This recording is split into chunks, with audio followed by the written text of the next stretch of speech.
Chapter 229. The commotion was witnessed by the two girls who were having breakfast. Thea was nonchalant, but Diana frowned a little. She was a little displeased with the appearance of Steve's companion. Ancient Greece was a country that valued appearance highly. Whether it was the gods or heroes, they were all tall and strong, brimming with power and beauty. Paradise Island, which was deeply influenced by their culture, naturally had such a culture. Although Steve's combat power was weak, his personal image could barely meet Diana's aesthetic standards. However, the Indian companion he brought today was 6 meters tall, dark-skinned, with curly hair and a short beard. He was also a little hunchback. No matter how you looked at it, this guy had nothing to do with Greek aesthetics. The future Diana would be able to accept all kinds of people after living in human society for 100 years. However, she had just left Paradise Island.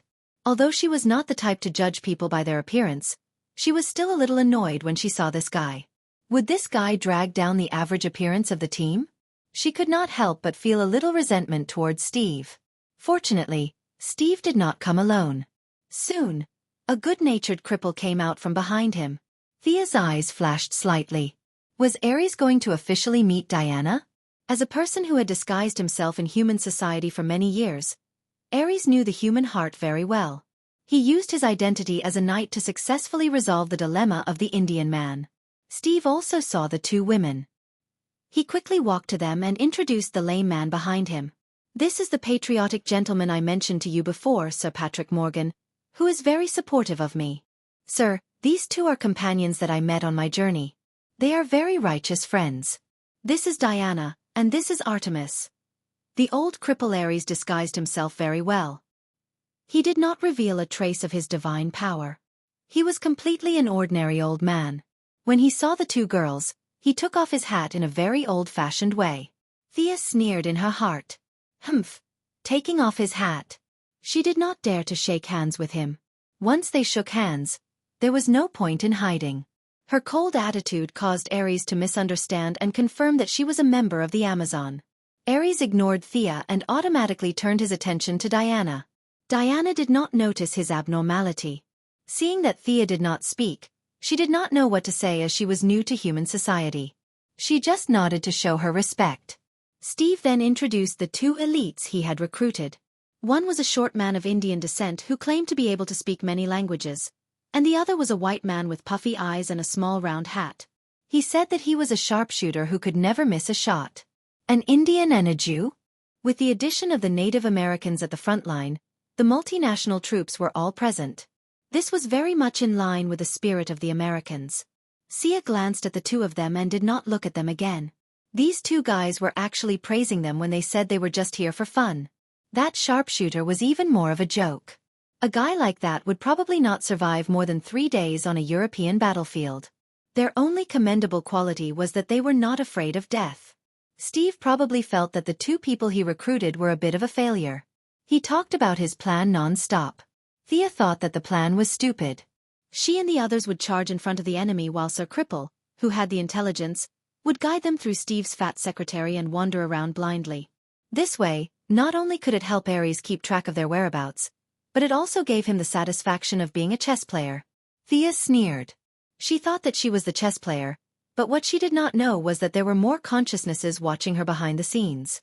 In the end, this farce was just a novice trial given to Diana by the gods.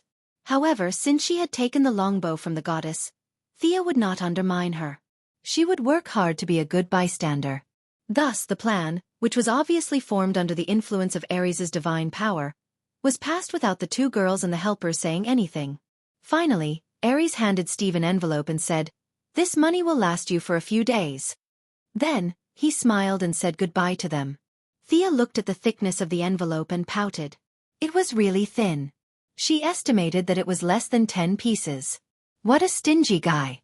After deducting the commission for hiring the two elites, the remaining money would only last them for a few days. The rest of the time they would have to starve. Steve might have thought of this problem too. He touched the thickness of the envelope and looked at the two girls, who seemed to be able to stay in a luxurious hotel. Thea naturally would not let them take a boat. The two of them took a luxurious cruise ship and had breakfast with Diana. Diana kept describing the breakfast here as delicious and promising. Then, she took Steve and his 2 elite helpers and boarded a merchant ship that was said to be under the name of the neutral Queen of the Netherlands.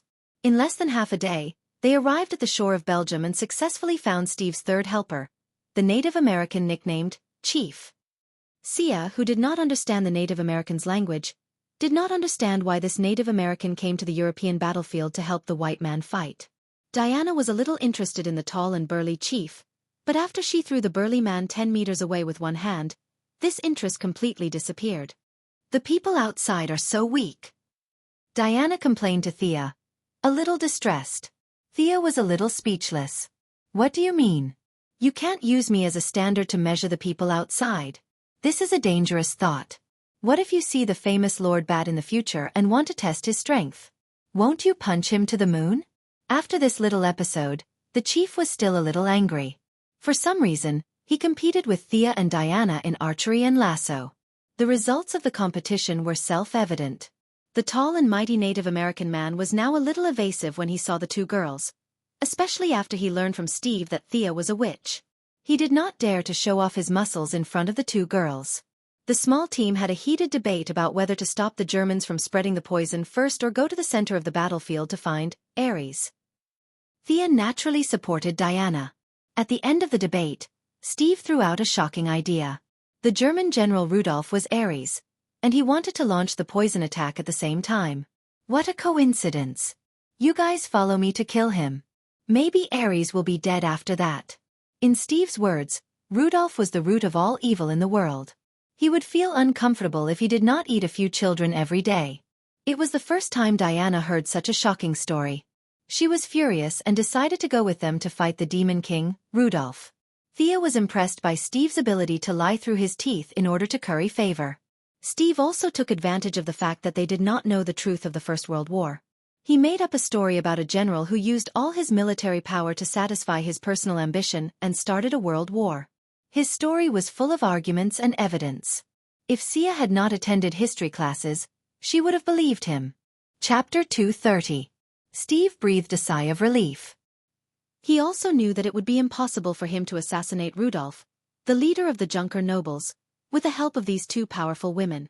Although he had to sacrifice a little face, it was acceptable for the sake of the country and its people.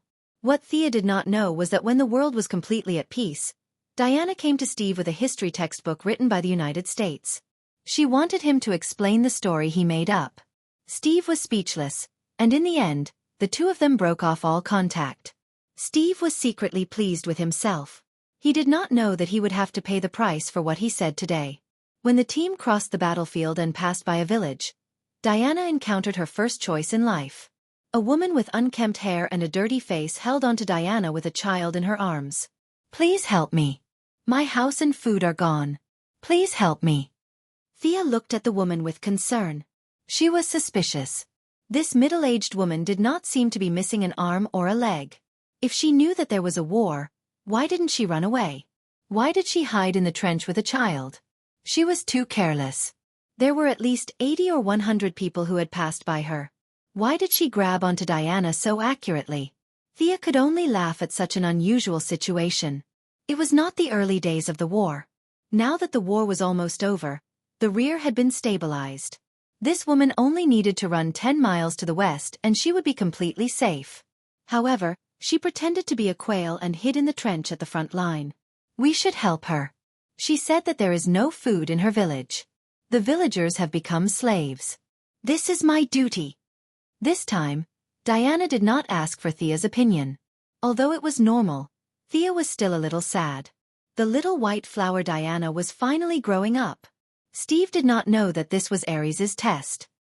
He was still sticking to his original plan, which was to pass through the village and go to the next safe place. "Why don't you have any sympathy?" Diana raised her eyebrows and glared at Steve.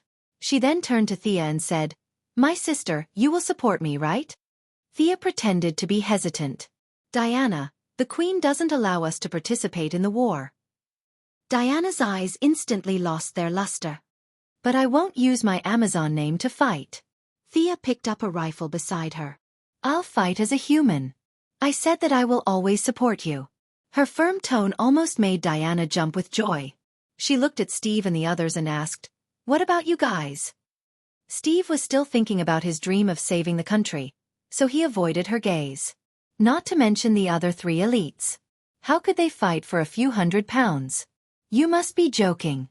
Diana untied her hair and let her black hair fall over her shoulders again. She put on Antiope's forehead protector and took off her coat, revealing her shiny golden equipment. She glanced back at them and said, "I will save them." Then she jumped out of the trench and ran toward the German position. Thea also pretended to cover her with a rifle. This was different from Paradise Island. The German soldiers were doomed to be wiped out, and anyone could kill them. Even if there were a few captives, would Hippolyte let them leave the island to spread the news? What a joke! But Thea didn't dare to kill anyone on the battlefield. If one of the German soldiers was the father or grandfather of a future big shot and she accidentally killed him, it would be a big deal. But it wouldn't be right not to cater to Diana. She came up with such a seemingly impassioned but blatant way. She wouldn't use her Amazon name, so she wouldn't use her bow. She would fight as a human and shoot blindly from the back with a rifle. No one could say anything about her. And there were guns and cannons on the battlefield. Her long-range attacks were almost maxed out.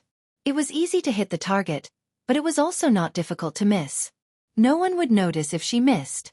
She would occasionally shoot at the dead people on the ground. Presumably, the dead people wouldn't be affected if they were shot again, right?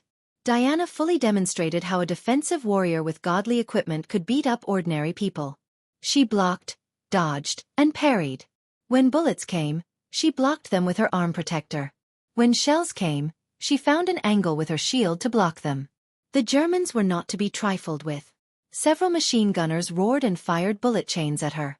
Diana's forward speed was stopped, and she firmly protected herself with the round shield.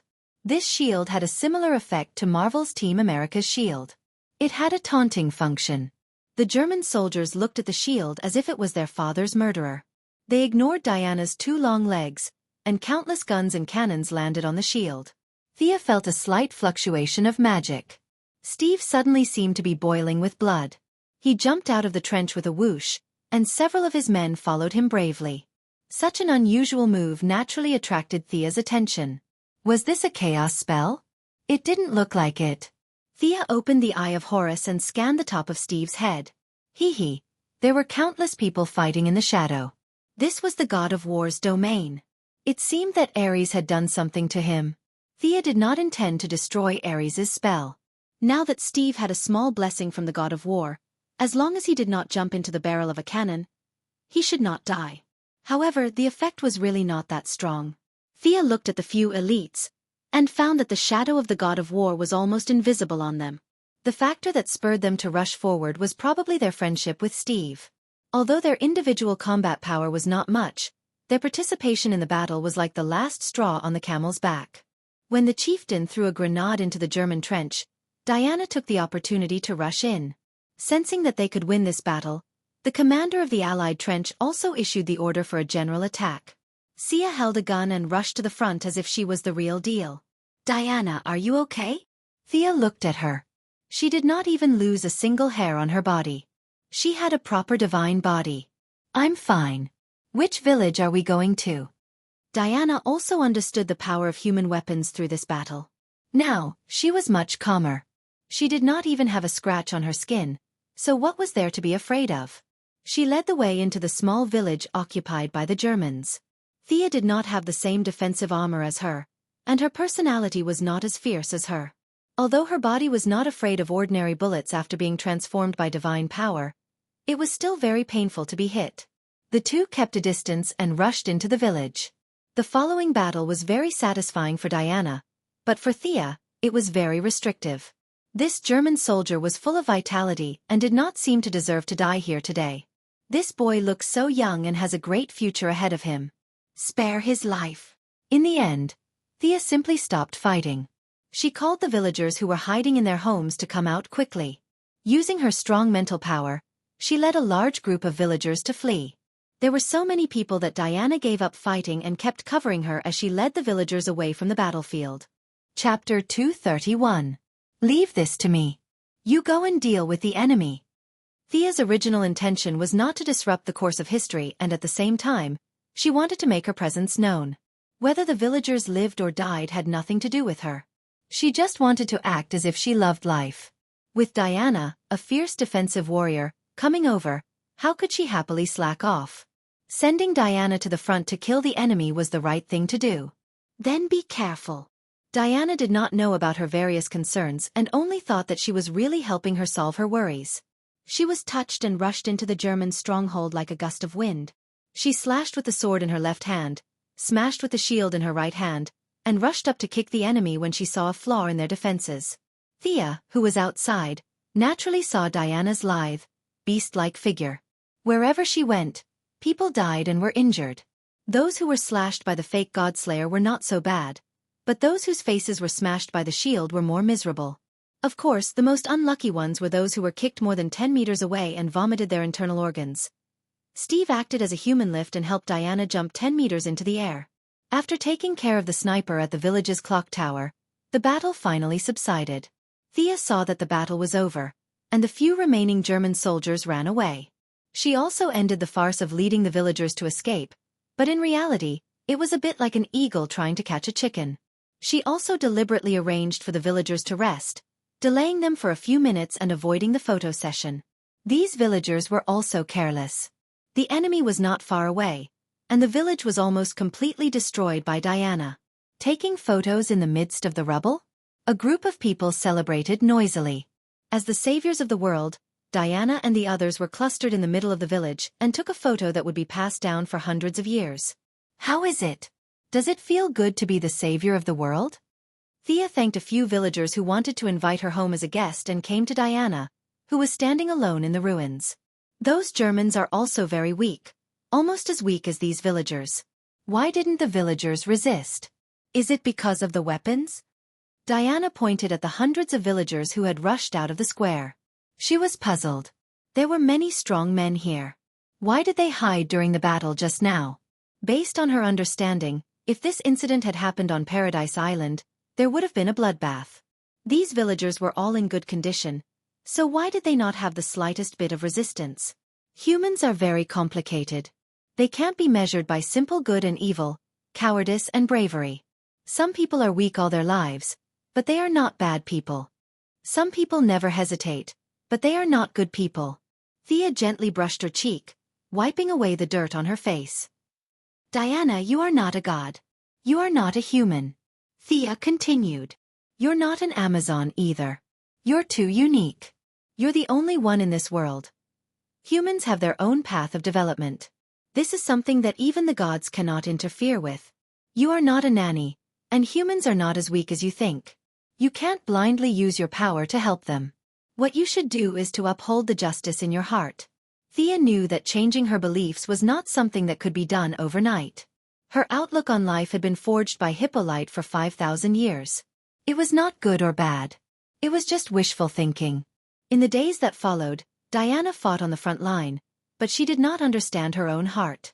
After Darkseid's death, Superman and the others ascended to godhood. Superman was the god of strength, Batman was the god of knowledge, and the Flash was the god of death. Even a brat like Shazam was given the title of the god of gods. What was so special about him? Diana was the only one who did not gain anything. She was still the same as before. Was it because she did not work hard? Was it because she was slacking off during the battle? No. Thea felt that the problem was that she had never found her own heart. The blessings of the gods had raised her vision and ability, but it also deeply restrained her development. Compared to Superman's strength, and compared to Batman's wisdom, she could not compete with anyone. Of course, her average was much higher than the average superhero, which was why she could fight until the end. If she could always carry out the beliefs that she protected, it would be fine. However, she was ostracized by the various ugly phenomena of human society. In the end, she was almost exiled to the Louvre to become an expert professor. Thea now wanted to help her strengthen her beliefs. The god of strength and knowledge was a little extreme and did not suit Diana's personality. Would the god of protection work? Would the god of justice work? However, thanks to the blessings of time travel, Thea could not say much. She could only briefly reveal her thoughts. Protect. Mother said so too. Since you all said so, I will persevere. Diana was still a little confused, but she did not continue to focus on the problem. Sigh. The persuasion was not effective. Thea sighed secretly. Diana still did not understand what she was going to do. She was now like a child, doing whatever her parents and relatives asked her to do. Thea could not wait to fly back to 2008 and teach her a lesson. You too. I found Rudolph's location. It's only a few kilometers away from here. There is a banquet there. This is our chance. Steve jogged all the way to report the good news to the two of them. This was the goal that they had set long ago. In the following time, Steve met up with his friends and described a great plan to the two girls in a complicated language. That was to sneak in and kill. Killing one would be enough for them to kill two and make a profit. According to Thea's understanding, this was to jump in and kill Rudolph. As for the rest of the plan, Captain Steve did not even think about it. Are you so sure that once the German general is dead, no one will release the poison gas attack? Thea forced herself to hold back her words. This guy was so retarded. In order to transform into the cunning and steady leader of the Sky's Eye Society 100 years later, how many setbacks had he suffered in the past 100 years? To prevent any accidents, Thea had been studying Constantine's magic book for the past few days. She was going to erase Steve's memory of her before she left this world. Based on the way the ninja master bullied Malcolm, she also concocted a kind of herbal medicine and added a drop of it into Steve's diet every day. With this two-pronged approach, no one would be able to find out that something was amiss. Even if they did, the memory would be completely erased. No matter how powerful a sorcerer was, they would not be able to create a memory out of nothing. As for Steve's friends, it was not so troublesome. In theory, they would not be able to live to the 21st century if they did not have those adventures. Thea could just brainwash them when the time came. Chapter 232. After Steve finished explaining the current grim situation and saw that the two girls had no objections, he led his multinational troops to have a party with the villagers. Of course, he used the excuse that he was looking for a set of German officers' uniform. Was there a need to look? They were all over the place, all right? Thea was speechless as she looked at the tall Native American chief, showing off his muscular body to a little girl like a bull. You seem to have a lot on your mind. The two did not join the party but walked hand in hand on a small path in the countryside. Diana saw Thea's unnatural expression and immediately asked, Thea hesitated for a moment but decided to tell the truth. After the battle with Ares, I'm going back. Going back. Diana was not Hippolyte. She did not have a god-king to accompany her to watch the stars and the moon. For a moment, she was stunned by Thea's words. Yes, I'm going back to where I came from. My family is still waiting for me. Aliens? Or are you not from this world? Or, are you not from this time? Diana was a scholar who was proficient in theology. She did not read so many books for nothing. Soon, she analyzed a few answers. Thea was silent. She neither admitted nor denied it. The two walked halfway up the mountain and stopped. Looking at the brightly lit village not far away, the cheerful laughter could still be faintly heard from far away. Will I ever see you again? Unlike the parting on Paradise Island, Diana knew that nothing happened to those people. She just could not go back for the time being. Now that she was facing Thea, Diana experienced the first parting in her life. All kinds of emotions flowed in her heart. She did not know what to feel. Of course. But it will be a long time. Thea looked at her with a smile. The two had been together for half a year and now there was a hint of family between them. How long will you be gone? About 100 years. Diana heaved a sigh of relief when she heard that it was 100 years. She had thought that it would be a long time. For her lifespan of 5,000 years, 100 years was nothing to her. Thea did not hide the fact that she had absorbed divine power from her. Both of them now had very long lifespans. If they did not seek death, they could live for a very long time. Don't worry, I will find you again, Thea said confidently. She was still wondering if she should drag Diana to fight Ninja Master when she returned to the original timeline. If he couldn't do it, he could pull in Batman and Superman. No matter how many trump cards Ninja Master had, he would be able to force his way through, right? His gaze swept over the foot of the mountain. They are dancing. Do you know how to dance? Although the two of them were halfway up the mountain, their eyes could see very far. Again, Diana's ability had no shortcomings. Hearing her words, She also looked at the foot of the mountain. Sure enough, the villagers were singing and dancing to celebrate their victory. Diana said proudly, "I have Athena's wisdom. There is nothing in this world that I don't know. But why are they dancing with a man and a woman? Our paradise island is not like that." Thea's expression was a little strange. "You don't even have a male creature on your island. What else can you do if you don't dance with a woman?" However, the good habits of Paradise Island gave her a good start. Originally, Thea thought that it was strange for a man and a woman to dance with a woman. Now it was fine. This was a tradition of Paradise Island. "Beautiful lady, would you like to dance with me?" Thea immediately used magic to conjure a white dress. Of course it was a man's dress. Looking at the effect, it looked a little like Gid the monster thief. In order to make it look authentic, she even conjured a lot of white feathers that fluttered in the wind. Diana, who was deeply influenced by the romanticism of ancient Greek heroes, was very satisfied with her actions. She slowly extended her hand and said, "I will, my knight." Under the bright moonlight, the two of them danced on the hillside as if there was no one else around. Thea had been taught all kinds of ladylike lessons by Moira since she was young. Her dancing skills were already very good. Coupled with her current agility and the memory of Artemis's chosen one, the classical Greek dance and modern dance steps were fused into one. She was like a living elf, dancing a dance that had never appeared in the modern world under the gentle breeze. Diana had a strong memory and body coordination. Ancient Greece was a country that valued appearance. Dance was a compulsory course for every citizen. Paradise Island was an ancient civilization that was isolated from the rest of the world. Naturally, the tradition of dancing was still preserved in Paradise Island. Relying on her strong learning ability, Diana gradually caught up with Thea's footsteps. Both of them had their own characteristics. Thea wore masculine clothes that matched her elegant temperament. Diana wore a mighty armor underneath her feminine inner body. It seemed that it was a little lacking without musical accompaniment. Thea was a little disappointed. She thought about it and remembered that there was a song in her memory that was very suitable for the current situation. Although the song hadn't been born yet, it wouldn't have a big impact if she sang it, right? Thea silently apologized to Audrey Hepburn. She softened her voice and began to sing. "Moon River wider than a mile, Moon River. The gorgeous water spread over thousands of miles. In cross-inge wind style Samidale meet you gracefully in a certain year. Oh dream maker you heartbreaker oh, this intoxicating river, the river of broken dreams.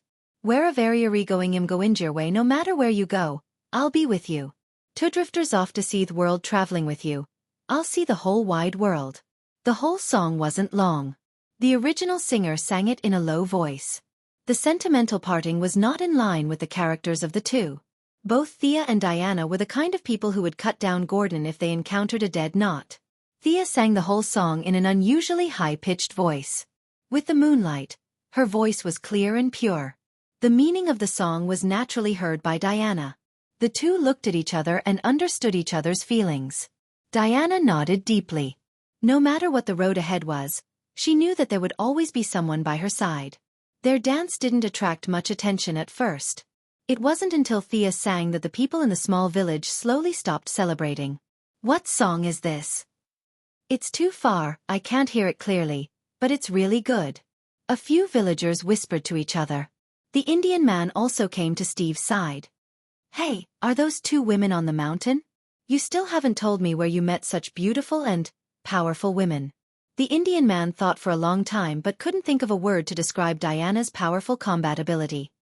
He could only vaguely describe them as powerful women. "They are. Where are they from?" Steve found that the words were on the tip of his tongue, but he couldn't say them out loud. The more he tried, the more his memory became blurry. He didn't know that this was the effect of Paradise Island's enchantment. He automatically blamed this supernatural thing on Thea. "I can't say it.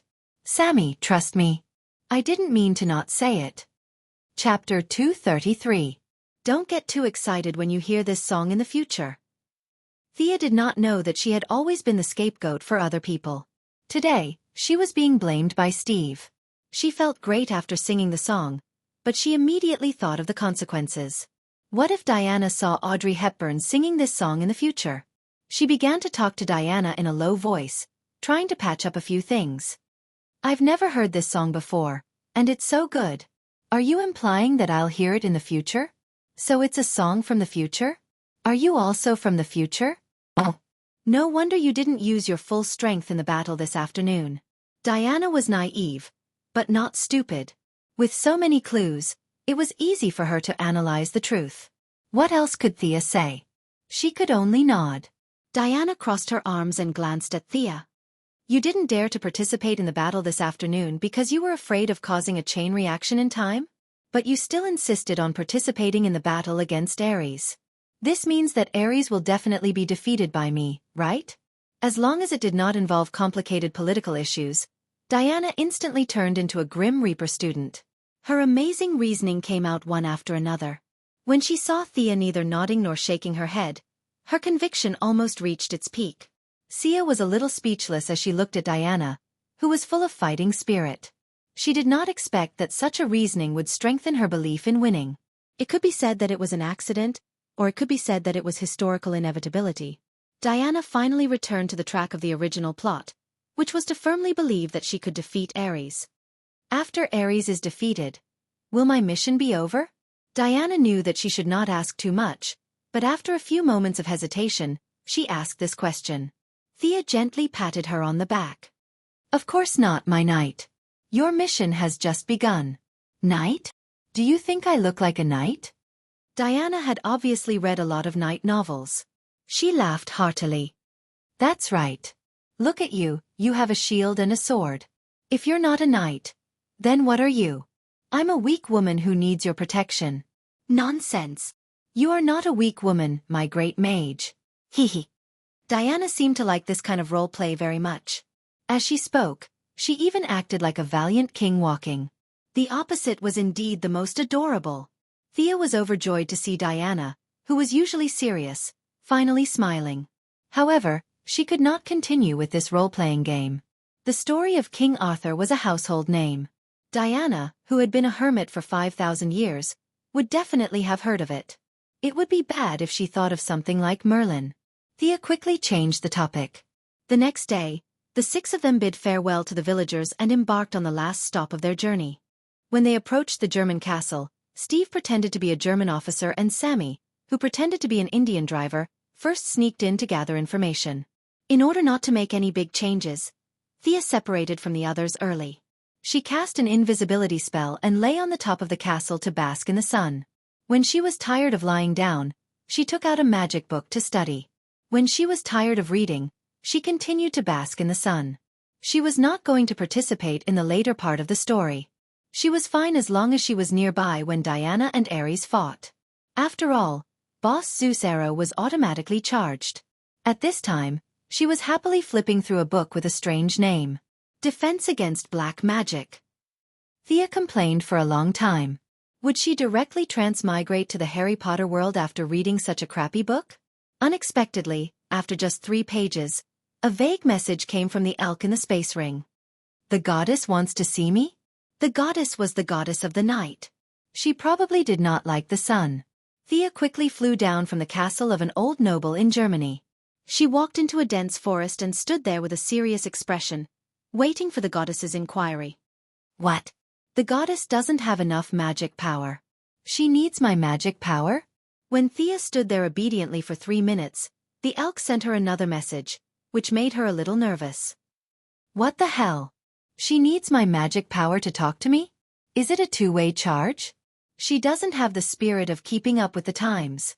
Although she was a little dissatisfied, considering that the goddess didn't give her any responsibilities and instead gave her a lot of benefits, Thea still followed the elk's instructions and poured a small part of her magic power into the ring.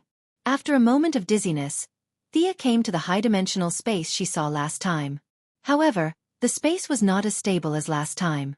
Thea waited for a full 10 minutes before the goddess appeared from somewhere like an old television with bad signal. Your Majesty. Hello, Thea Quinn, my chosen one. I didn't expect that we would meet again so soon. The goddess's voice was as crisp as ever. I'm looking for you this time to ask you for a favor. The goddess was a little embarrassed as she spoke.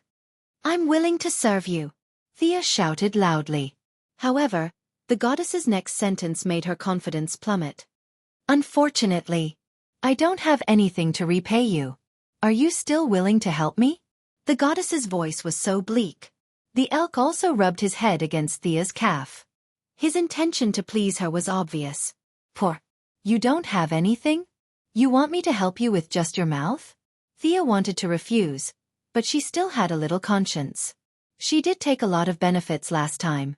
Now that the goddess seemed to be in a miserable state, she should help her if she could. She nodded carelessly. Your generosity is enough to light up this dark night. I'm willing to help you. Although the goddess's face could not be seen clearly, he could feel that she was relieved. I had already accepted the fate of certain death, but your night dance last night gave me a new lease of life. First, I have to express my gratitude to you. Last night's dance? Thea did not know what to feel at the moment. I just danced and the goddess came back to life? Ascension to godhood was fast, but it also died fast. It was like a joke. Did he just dance and bring back the night goddess who was about to die? Looking at the goddess's situation, she was even more determined to walk the path of ascension by strength. Ascension by faith was too dependent on the external environment. The goddess did not seem to have much time. She did not give Thea much time to think. After seeing your dance, the surrounding villagers have a certain level of faith. Thea guessed some possibilities and quickly interrupted her. Your Majesty, I can't change the timeline. If I preach in this era, I'm afraid. Don't worry. I won't fall that easily. I can still hold on for a few hundred years. I just want to ask, are you willing to go back to your era and help me spread some faith? Thea pondered for a moment. It was not difficult. Although faith could not be completely relied on, it was always good to have some. The faith of all living beings could, to a certain extent, turn misfortunes into blessings. When Thea's statue was placed on Paradise Island, she had considered this problem. Absorbing a small amount of faith was like carrying a good luck charm with her. It would not destroy her foundation. When the goddess's faith was sufficient, even her chosen would benefit. It seemed that she should agree. Chapter 234. Thea thought for a while and asked, Your Majesty, is there a requirement for the spread of the faith? So, you agree? The goddess was obviously happy. Even Thea could feel the excitement of seeing a glimmer of hope in the face of certain death. Of course, the wider the better. Why? Is there a problem? The goddess saw Thea's troubled expression and asked with concern. Of course, there was a problem. A big problem. Europe and America were now the territory of Christianity. Thea did not understand how the God that the people of Europe and America talked about had anything to do with the supreme God who created the DC world. However, the fact that God did not send Europe and America to the bottom of the sea out of anger just because the people talked about him was very telling. Although his vision had long gone beyond the level of mortals like the power of faith, would him spreading the faith of the goddess of the night in his own territory sink the land? Even if all the gods and kings in this world were combined, they would not be able to match his finger. Thea was troubled. It was obvious that Artemis did not know about the existence of God. As a god, how did Thea know? There was no way to explain it. Your Majesty, have you considered the unity of the 12 Olympians? Thea thought for a while and finally found an excuse. Yes, back then, a bunch of Olympians agreed to die with a smile. Now you want to come back to life. What is the meaning of this? Are the remaining 11 gods going to the astral realm to play football? Gods were no different from ordinary people when faced with a life-and-death situation. We are a happy family. We are all brothers and sisters. That was all nonsense. The 12 of them had done a lot of things to sabotage each other over the countless years. Now, all 11 of them are going to die. You, Artemis, have found a fool to help you collect faith. You have an extra breath compared to the other gods. How can this be? Why don't you take us with you? Otherwise, you will die with us. The shadow of the moon goddess also realized what Thea was implying. She paced back and forth on the spot.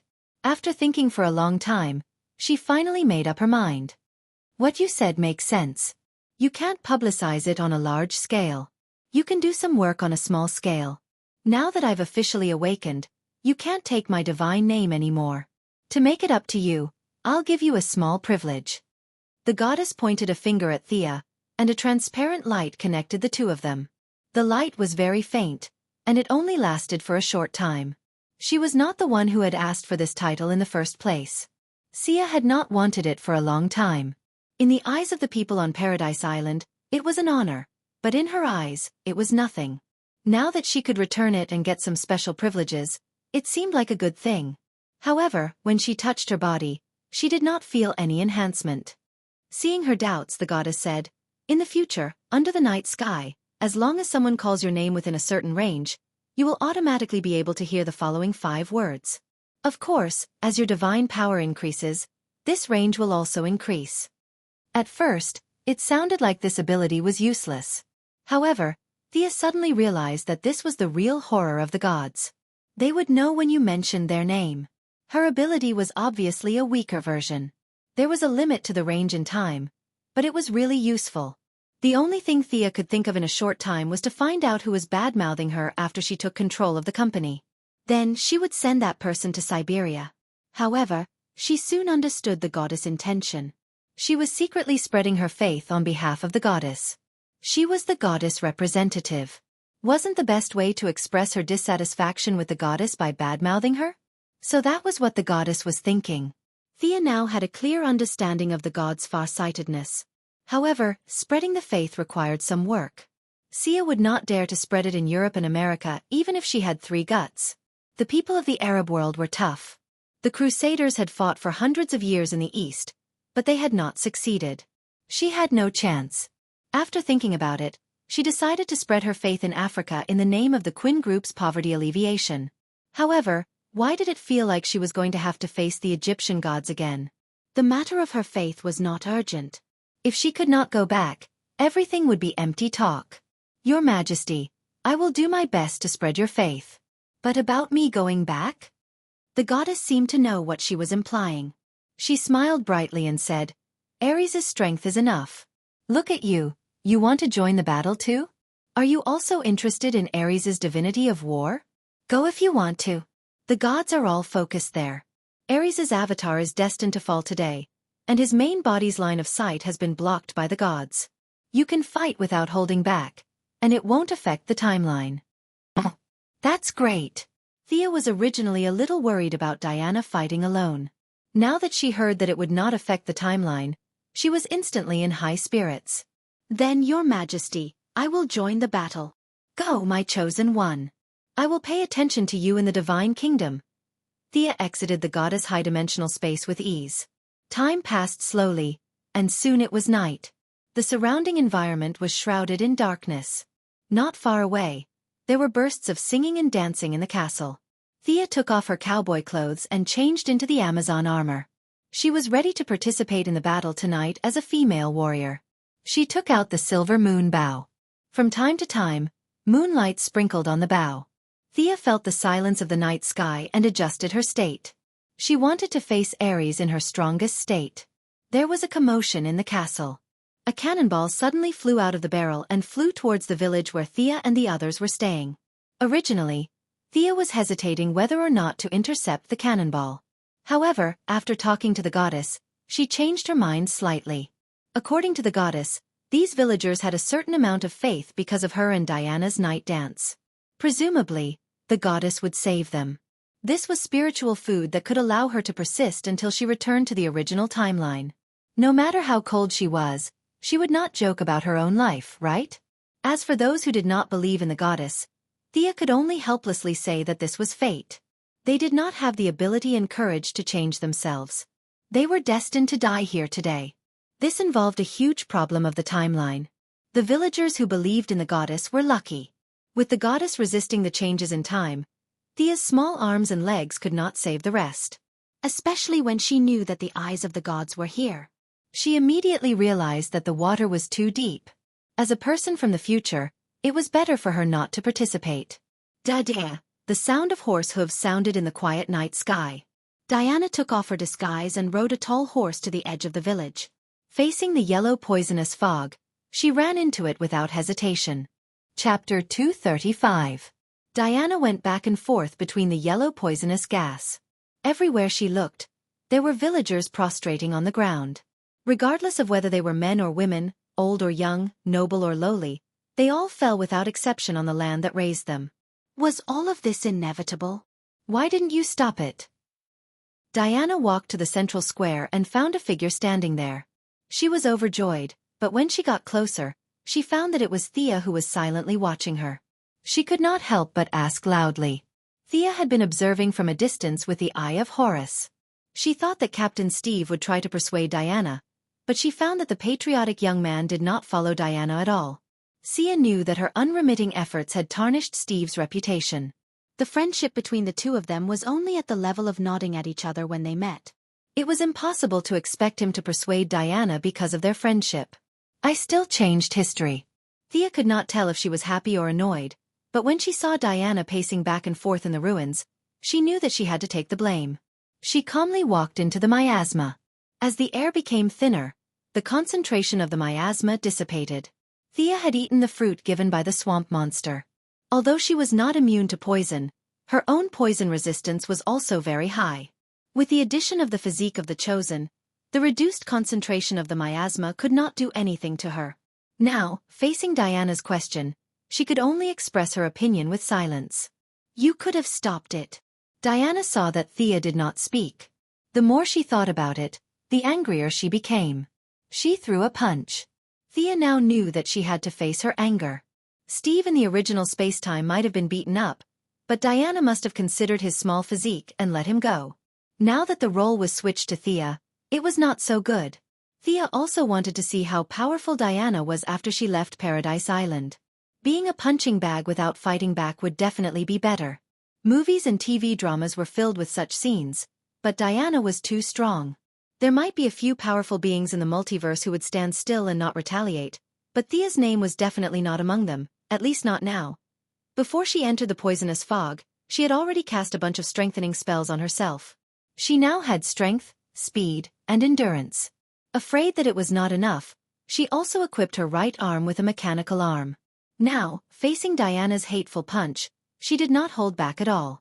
With a muffled bang, the air where the two of them collided was compressed by a powerful force. Even the poisonous fog was blown away a little. Diana only took 2 steps back, while Sia was sent flying more than 3 meters away. She did a light somersault in the air, and when she landed on the ground, the silver moon longbow was already in her hand. From afar, she shot an arrow shrouded in black fog. You missed. Diana blocked the arrow with her wrist guard. How could that be, my knight? Thea replied with a sweet smile. Before she finished speaking, a cloud of black fog shrouded Diana. Is it the dark fog spell again? It didn't work on me on Paradise Island. Have you forgotten? Diana was not affected by the black fog at all. When she saw Thea taking out her divine bow, she also drew her sword and shield, ready to face the arrows that were coming. Thea did not continue shooting. Instead, she drew a beautiful incantation in the air with her right hand and cast a second stage spell that she had invented herself. Black Fog Immobilization. This spell used the original black fog to form a new spell structure. It almost caused Olivier to have a nervous breakdown on Purgatory Island. Now that she had the Constantine family's notebook and the Chosen One's buff at night, the spell's power had increased by 30%. Even with Diana's divine body, she was still trapped for a second. Impressive spell, but that's all there is to it. Although Diana herself was a demigod on the warrior side, the two had sparred many times, so she understood the principle of Sia's spellcasting. Now that she saw that Sia was no longer shooting arrows, she immediately realized that it was a mistake to stay in the black fog. She stomped on the ground fiercely, leaped up, and rushed out of the black fog, trying to regain her familiar combat rhythm. Sigh. I've told you before, when you can't turn around in the air, jumping high like this is very stupid. Sia teased. She knew where she was going to land and avoided her attack range. Let me show you the results of my recent research. Stage 3. Black Fog Shadow Imitation. Thea's right hand kept aiming at Diana, who was in the air. She drew a series of incantations, and a dark fog formed on Diana's body. What is this? Diana landed on the ground and did not attack. It was as if the two of them had returned to the carefree days on Paradise Island. This is a third-stage spell created by combining my talents and the Chosen One's data. Come on, my dear. Give it a try. There was no way Sia would tell Diana that this trick was based on Moonlight Moria's shadow fruit. Diana's body was constantly emitting black gas, and the black gas merged with the shadow on the ground. In less than a second, a dark shadow of a girl holding a sword and a shield stood in front of Diana. Her face could not be seen clearly. Diana was shocked to see a shadow that resembled her standing in front of her, but she quickly calmed down. She raised the shield in her hand and prepared to face the next attack. Thea ordered in her mind. The shadow used the same martial arts as Diana and slashed at her. Is this thing really my shadow? As the battle dragged on, Diana gradually calmed down. She also knew that she could not blame Sia for these things that were destined to happen. It was just that she was now at a disadvantage, and the pride of a young girl made her not want to admit her mistake first. Thea had only researched this spell for a few days. She thought that she would not have the chance to test it out. However, Diana stayed in the dark fog and did not leave. That gave her the chance to continue. Of course. With the power of the goddess of the hunter, the dark fog extracted the divine power in your body and mixed it with my magic power. Then, I separated your shadow into this person with the same skill as you. How about it? How good is it compared to you? Thea carefully observed the spell's effect while she did not stop attacking. She used the shadow to block Diana. Her magic and archery skills were combined. All kinds of magic arrows, fire arrows, wind arrows, and light arrows were shot at Diana. Diana was a little speechless. She did not want to take Thea's magic arrows head-on.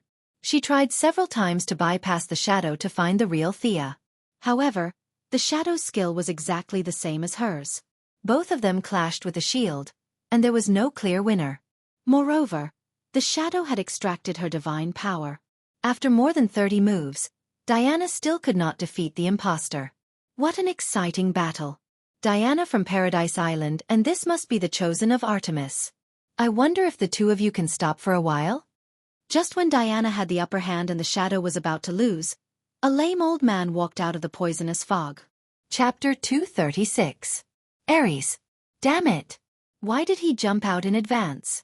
Thea's magic power was somewhat depleted at this time. She cancelled Diana's shadow and returned a part of her divine power and her own magic power. Seeing that he did not intend to attack immediately, Thea quickly ran to Diana's side. The two had no conflict, it was just that Diana threw a little tantrum. Now that the enemy was in front of them, it was most reassuring to be by the side of DC's #1 defense warrior. How did he get in? Diana naturally would not draw her sword against Sia. The two of them really had a tacit understanding of quarreling at the head of the bed. Now that she saw Ares staggering in, she was a little dumbfounded. Although the poisonous fog that shrouded the village had dissipated a little because of the battle between the two, at most, the color had changed from dark yellow to light yellow. How did such a lame old man come in? Thea was also thinking, did he not want to pretend anymore? He just swaggered in. Why did he pretend to be a lame man when he could walk in? Was he too immersed in the act? In fact, since the gods blocked the vision of his body, it did not matter what Thea said. But when she thought of the universal truth that villains died because they talked too much, she swallowed the truth back. Ares was still pretending to be a lame man. Was he going to use his mouth to escape? Since he wanted to say it, she would let him say it. It was a good opportunity to recover the magic power that she had consumed. The shadow imitation spell consumed a lot of magic power. Thea did not speak at that moment. She just clenched the bow tightly and pretended to be nervous. Unbeknownst to Ares, Sia's pretense had stunned Ares. He did not pay any attention to Sia at first, but the brief fight between the two had attracted his attention. Combining the various traces on the scene, he had also analyzed the situation to the best of his ability. This guy who followed Diana was not a nobody. Especially when he saw the scene of Thea and Diana punching each other. This new guy could actually block Diana's angry attack. His strength was far beyond the limits of ordinary people and Amazons. Although he was still a lot weaker than her, he was definitely a powerful combat force at the level of ordinary people. Especially when he saw the silver moon longbow in Thea's hand, Ares instantly determined that Thea was a chosen. The chosen was not an ordinary person. Even in the era when the gods were alive and kicking, the most basic requirement for each chosen was to be recognized as a hero by the tribes. Only the most outstanding humans were qualified to compete for the position of chosen. Young ladies, I'm your friend, Sir Patrick Morgan. We met in London. Although Ares thought highly of Thea, the arrogance of a god still placed his attention on Diana. He smiled and took off his hat in a very gentlemanly manner. You're not a mortal? Could it be that you are Ares? You have always been by our side. Diana's intelligence was very high. Coupled with Thea's expression, the conclusion was obvious. It would be strange if she could not see it. You killed all the villagers here. Diana finally found an outlet to vent her anger. The divine power in her body surged, and an amazing momentum pressed on Ares. Was this the legendary explosive power? Although Diana's main target was Ares, the aftermath of the momentum still caused an impact in all directions. Thea quickly instantaneously cast an air shield to block most of the aftermath. The rest was blocked by her body. She forced herself to stand still and did not embarrass herself. She almost made a fool of herself. Ares, who was facing the momentum, was also a little caught off guard. His hat was instantly blown away. However, as a veteran god of war, Ares's illustrious reputation was not just for show. Even though his main body was now in hibernation, and the one that came before the two girls was only an insignificant avatar, his power did not diminish in the slightest. His ruthless eyes flashed with a fierce light, and his feet were firmly nailed to the ground, forcefully enduring this wave of pressure. Now, everyone knew that there was something wrong with him. Ares also threw away his hypocritical face. His waist was no longer bent, and his legs were no longer limping. His hands were clasped behind his back, and he stood on the ground like a javelin. His short stature was like a monument standing on the ground. Extraordinary courage. Thea admitted that she did not see through his real strength when she was in London. She had greatly underestimated his strength. He had a total of 7 layers of disguise. Every time she looked deeper, she would think that she had understood his true strength. In fact, it was all a disguise. Thea had seen the 4th or 5th layer of disguise. It was not far from Ares's true strength. But this was exciting. Although she did not have the amazing magic power that she had when she fought Horus, she was not alone now. With Diana around, all he had to do was to happily deal damage. Thea took out the skateboard that she always carried with her and deatomized. She flew up and hovered 3 meters in the air. She drew her bow and aimed at Ares from afar. She could fly with her own magic power, but it took a lot of effort. In terms of speed, flexibility, and other aspects, her flying ability was not as good as the skateboard. Ares's eyes were sharp. He immediately analyzed a lot of things from Thea. He saw the original mechanical arm. The whole arm was shining with silver light, and there was no magic fluctuation. At first, he thought that it was some kind of female accessory. There were women in the Eastern world who wore a lot of gold rings around their necks. He thought that Thea was wearing some kind of custom and did not pay much attention to it. But now, Thea's skateboard surprised him. As an existence who had been in human society for so many years, he knew whether human technology could fly or not. This skateboard had no wings and no fuel. If you told Ares that this thing was invented by the humans of this era, he would have to believe it. An answer came to his mind. Ares turned his head and looked at Thea in the sky. Chosen one of Artemis, are you from the future? Thea waited for Diana to start the fight. She did not bother to talk nonsense with him. She neither nodded nor shook her head. Amazon from the future. If that's the case. Ares looked at Diana from time to time. So I will definitely win today? You came from the future to stop today's development. The more Ares said, the more he felt that he was right. This was the only way to explain Thea's appearance here. It seemed that fate was on his side. He could win this round. He did not hide his words from the two of them. He said it frankly, but he did not mean to put psychological pressure on them. Diana was fooled. She looked at Thea anxiously. I was just passing by. Thea explained embarrassedly, but the two did not believe her at all. To be honest, she admired the way the god of war's brain worked. How did he deduce that she could win? However, after thinking about it carefully, Ares' analysis did make some sense. How did she come here? There were so many tricks of the gods that Thea was not sure if she was just passing by. Chapter 237. Diana, my sister. Have you seen it? Fate has shown that you will fail today. Why don't you join hands with me? With our strength, we can change this dark world. Isn't this your dream? Ares was confident. Originally, he had a 60% chance of winning today's duel, but after he understood Thea's purpose, his confidence soared to 90%. I am not your sister. Perhaps humans have all kinds of imperfections, and the greed of those in power is not worthy of my help. Diana's words brought a hint of joy to the corner of Ares' eyes, but her next words made Ares' face darken. But I am Diana. I have received the blessings of the gods, and my mission is to protect humans. Although I have not found my true nature, this is what my mother and everyone expect of me," Diana said as she looked at Thea. Their eyes met in the air, and they both understood each other's intentions. "I will not let them down. For the sake of the innocent people in this war, evil god, today is the day you die." After saying that, Diana stomped hard on the ground and rushed towards Ares at full speed. Thea also activated her chosen talent, Eternal Night. The night sky, which was already dark, was now even darker. A cloud of extremely pure shadow energy turned into thick ink that adhered to Ares' body and began to madly erode his divine power. The divine power on his body flickered rapidly. Although the situation was finally stabilized, the light of the divine power was inevitably dimmed by a few degrees. What a strange talent. Ares was a little depressed. He was also one of the gods, and he also had his own chosen. The chosen of the human powerhouses had all kinds of talents. He originally thought that Thea was the chosen of Artemis, and her talent was most likely to be archery or hunting. He did not expect her to be this kind of talent that reduced her power, especially when he saw that Diana and Thea's divine power had increased greatly, and his own had decreased slightly. Thinking about the teachings of Artemis, he finally figured out the mechanism of this talent. This was a magical enchantment that discriminated against men. All the men in the area were weakened, and the women were strengthened. Thea was proud and was about to brag when she suddenly realized a serious problem. She almost bit her tongue. Diana's speed increased by 30%. She was like a tiger coming down the mountain, and she came in front of Ares and slashed down with her sword. "Sister, that sword is a fake. Is it too late for me to tell you now?"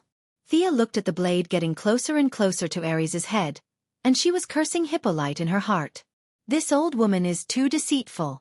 Fortunately, things did not go as she expected. Ares was affected by her strange enchantment. Although he relied on his divine power to resist part of the debuff, his own strength was still reduced by 15%.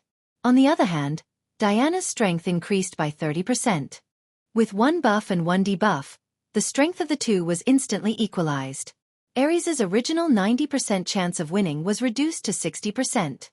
In the face of Diana's aggressive attack, he did not dare to take it head-on. His shoulders and legs did not move, and he stepped back 3 meters as if someone was dragging him from behind. He dodged the sword that could have turned the tide of the battle. Thea wanted to remind Diana that there was something wrong with the Godslayer. But now that Ares did not take it head-on and chose to dodge, she swallowed the words that were at the tip of her tongue. Ares was the real god of war, and his vision must be much higher than hers. She thought that there was something wrong with the sword, but she relied on the judgment made by the prophet of the plot. If the plot was different from reality, she would have made a mistake by asking Diana to throw away the real Godslayer. But she did not have time to think about it. Diana and Ares had already started to fight, and Thea could only support her with various magic arrows. In less than 3 minutes of the battle, Ares felt deeply frustrated.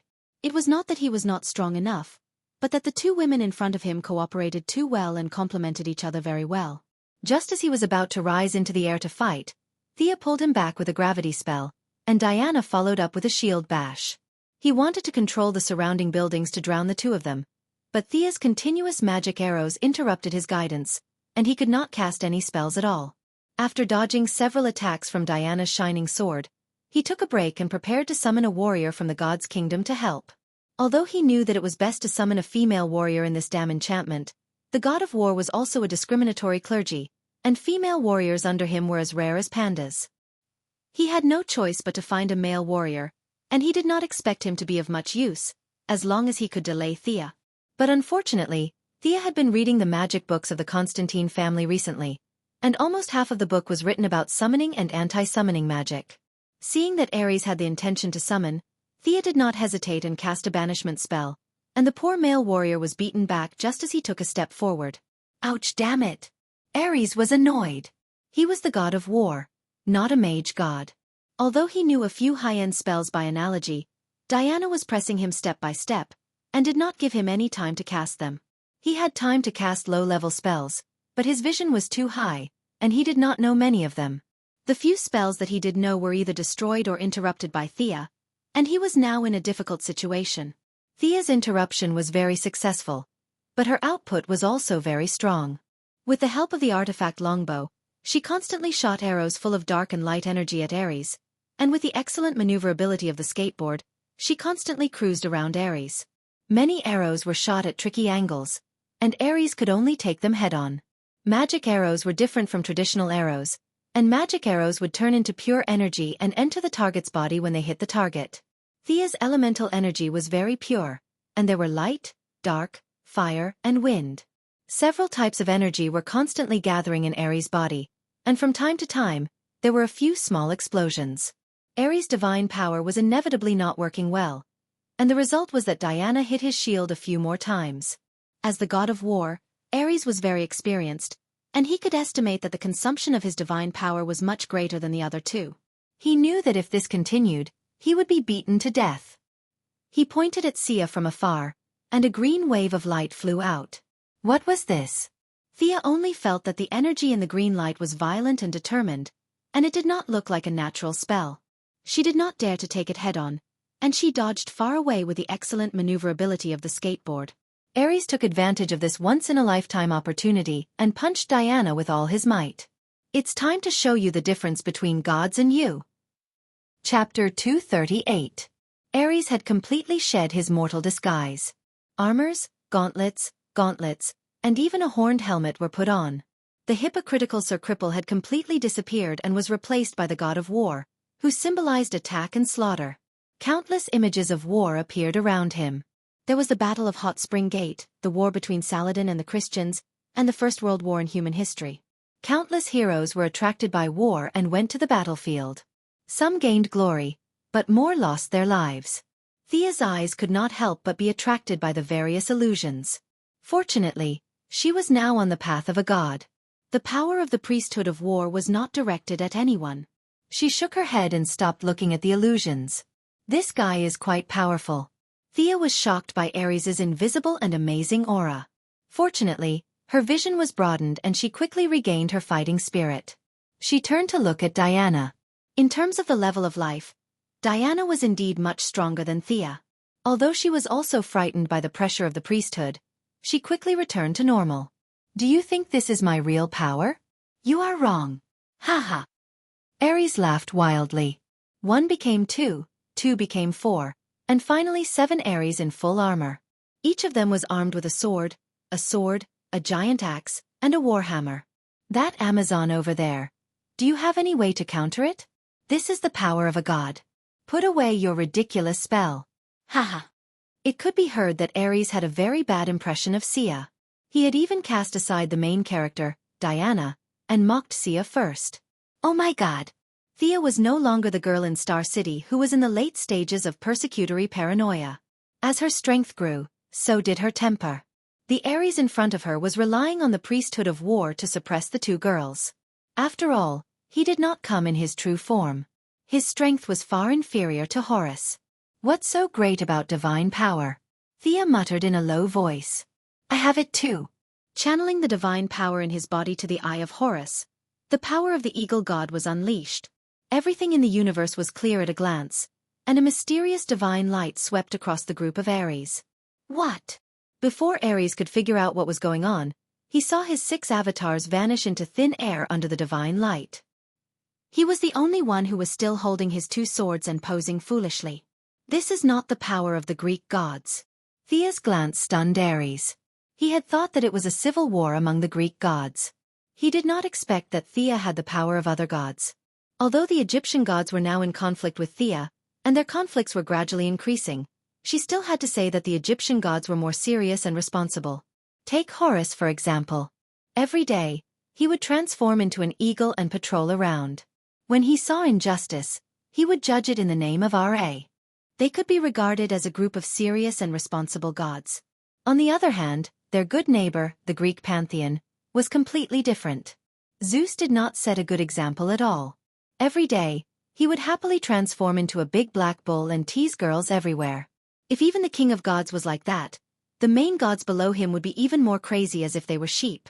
Artemis had passed on a lot of knowledge about winemaking to Thea, and it could be seen how unprofessional they were. They had a lot of priesthoods about singing, dancing, eating, drinking, and pleasure. However, They did not have many priesthoods that were related to combat. Ares had defeated a large group of gods by himself. Although it was a sudden attack, it had a lot to do with the fact that the Greek gods were not good at fighting. Now that Xianxia suddenly glanced at him, his ultimate move was instantly broken. This made the god of war a little unacceptable. These 6 were not illusions, but real clones. The armor and weapons of the clones cost the god of war's own divine power that he had painstakingly accumulated for so many years in the human society. He roughly estimated that the other party was almost unharmed, and his divine power had disappeared out of thin air. Ares was angry. He was not a broad-minded god. Now that Xianxia had repeatedly offended him, he could no longer hold back. He threw the 2 long swords in his hand to Diana, and reluctantly used his divine power to transform the 2 weapons into 2 tall and burly barbarian warriors. He ordered in his heart that he did not want to kill Diana, as long as the 2 barbarian warriors could hold her back for a while. You ant rejoice. Your lowly life is lucky to be reaped by the god of war himself today. Ares pulled out a blood-red spear from the void and rushed toward Xianxia in the sky. Oh, F***CK, F***CK, F***CK. I'm OT. Aren't you a sworn enemy of Diana? Why are you looking for me? This is not how the script should be. He looked in the direction of Diana. The 2 barbarian warriors were holding her back, and Diana could not fly at this time. Xianxia turned around and ran when she saw Ares, whose eyes had turned red. What a joke. She did not have the magic foundation of hundreds of years. She was a fragile archer, and her defense was far inferior to Diana's. How could it be good if she was stabbed by Ares's spear that was glowing fiercely? There was nothing to say. Run. Of course, she did not just run blindly. Xianxia turned left and right in the air, constantly using the buildings in the village as obstacles in an attempt to slow Ares down. However, Ares had the memory of the original, and his flying ability was perfect. His speed in the air was not inferior to Xianxia's, and he was even faster. Seeing that kiting was not working well, Xianxia could only run in the direction of Diana. No matter what, she had to let the defense warrior pull back the aggro. However, Ares saw through her little trick and kept blocking her path. In just 10 seconds, Xianxia was in danger again and again. The situation was dire, and Xianxia had to use one of her trump cards. Rune's shadow clone landed on the ground and ran away. Just a little trick. Although Ares was not as professional as Horus, as the god of war, he still had the basic ability to break through illusions. He ignored Xianxia's shadow clone and continued to chase after the original. This was not a little trick. Xianxia did not expect a single shadow clone to fool a true god. Her goal was to fight 2 against 1. Due to the sudden drop in the original's magic power, the shadow clone's self-awareness had also dropped to the bottom. She did not look as agile as before, but she could skillfully use Xianxia's various spells. Furthermore, the Eternal Night would also buff her spells. All kinds of weakening spells fell on Xianxia's head. At the same time, she kept controlling the skateboard to carry her, and at the same time, she turned around and shot Ares with magic arrows. Catch! Diana in the distance seemed to have seen her in a critical situation and threw something from afar. Xianxia forced Ares back with another explosive arrow. Knowing that Diana would not harm her, she grabbed the item and was dumbfounded when she saw it. Isn't this the Godslayer sword? Diana definitely meant well, but Xianxia really wanted to grab her neck and ask, is this sword real or fake? Waiting online. It's urgent. Chapter 239. Xianxia stared at the shiny sword in her hand. She knew that it was useless to complain to Hippolyte because Ares took advantage of the gap when she was holding the sword. The 2 were too close, and it was too late for her to draw her bow. In the face of Ares's powerful spear, she could only muster up her energy to deal with it. In the blink of an eye, Xianxia dodged 4 or 5 moves. Ares seemed to be a little puzzled by her dodging and not fighting back. He thought that she was plotting something and did not go all out. However, the difference in the level of martial arts between the 2 was too big. Ares's god of war was a combination of the essence of countless warriors from ancient and modern times. Even if the factors such as divine power were removed, Xianxia's short 2 years of learning could not compare to the fusion of countless warriors in terms of pure martial arts. Even if he called the ninja master over to compete with him, he would still lose, let alone Xianxia. Seeing that Xianxia's move was over, Ares's spear pierced towards her face. In desperation, Xianxia could only choose to block with her sword. She also made up her mind that if the sword was broken, she would immediately switch positions with the shadow clone on the ground. She did not want to use this move unless it was a last resort. The sacrifice of the shadow clone was not worth mentioning, and it could be summoned with a little stamina. However, without the help of the skateboard, she could not outrun Ares. Clang! The sword and spear collided. Although Thea's strength was suppressed to the extreme, the sword was as good as new. There was no trace of it being broken. Was this the real God Slayer? Thea could not understand the original plot now. Why was it that when Diana used it, it was broken by Ares's hand, but when she used it, it was fine? She did not believe that Thea was the destined protagonist. She only knew that there was an inside story that she did not know. With a nervous heart, she exchanged a few more moves. There was no problem with the sword at all. There was even a faint feeling of joy from the sword. What was going on? Thea had asked Diana before, but she did not feel any emotion from the sword. Although the sword would not break into pieces for a while, Thea could fully display her martial arts skills. However, her skills were still far from Ares's. Even though Ares didn't know whether the sword was real or fake, when he saw that Thea had started to fight back, he knew that he was wrong. Thea didn't have any ulterior motives. Ares threw away all his worries and started to attack Thea quickly. He wanted to send his doppelganger to help Diana deal with the two barbarian warriors before coming to her aid. However, Ares's attacks were getting faster and faster. Without the support of her doppelganger, Thea would not be able to last more than 30 moves. Thea barely managed to block Ares's sweep. With the help of her opponent's strength, Thea was finally able to put some distance between them. Fandral! Buy me some time. Sia aimed her right hand at Ares and released the elk from her ring. The elk was also very experienced in combat. She didn't need to say anything. It grew bigger and charged at Ares in an instant. Its sharp antlers pushed against Ares and it ran a few miles away. Thea floated on the ground and faced her doppelganger. She was ready to cast a spell that was far beyond her current ability. Shadow Labyrinth. She began to chant the spell in a low voice, while her doppelganger continued to gather energy and draw magic lines. This spell relied on the talent of the Chosen One, the assistance of the doppelganger and the magic arrow of the divine longbow. Finally, Thea completed the spell when the elk was about to cry out. In order to cast this spell, her magic was almost exhausted. She recalled her doppelganger and finally regained some of her mobility. After attaching the magic to the arrow, he sensed the location of the elk and opened the Eye of Horus. He saw Ares rushing towards him. Then he arched his body and pointed at the sky, aiming at Ares from a distance and shot the arrow. She had fired the arrow using the light arrow technique. The speed of the arrow was close to the extreme. With the help of the divine power of the Eye of Horus, the arrow pierced straight towards Ares' heart. Ares was a god after all. He had rich experience in fighting enemies. He didn't expect Thea's arrow to be so fast. He only reacted when the arrow was in front of his eyes.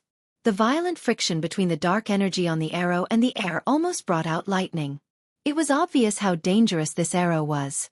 With countless years of combat intuition, his body instinctively took a step to the side.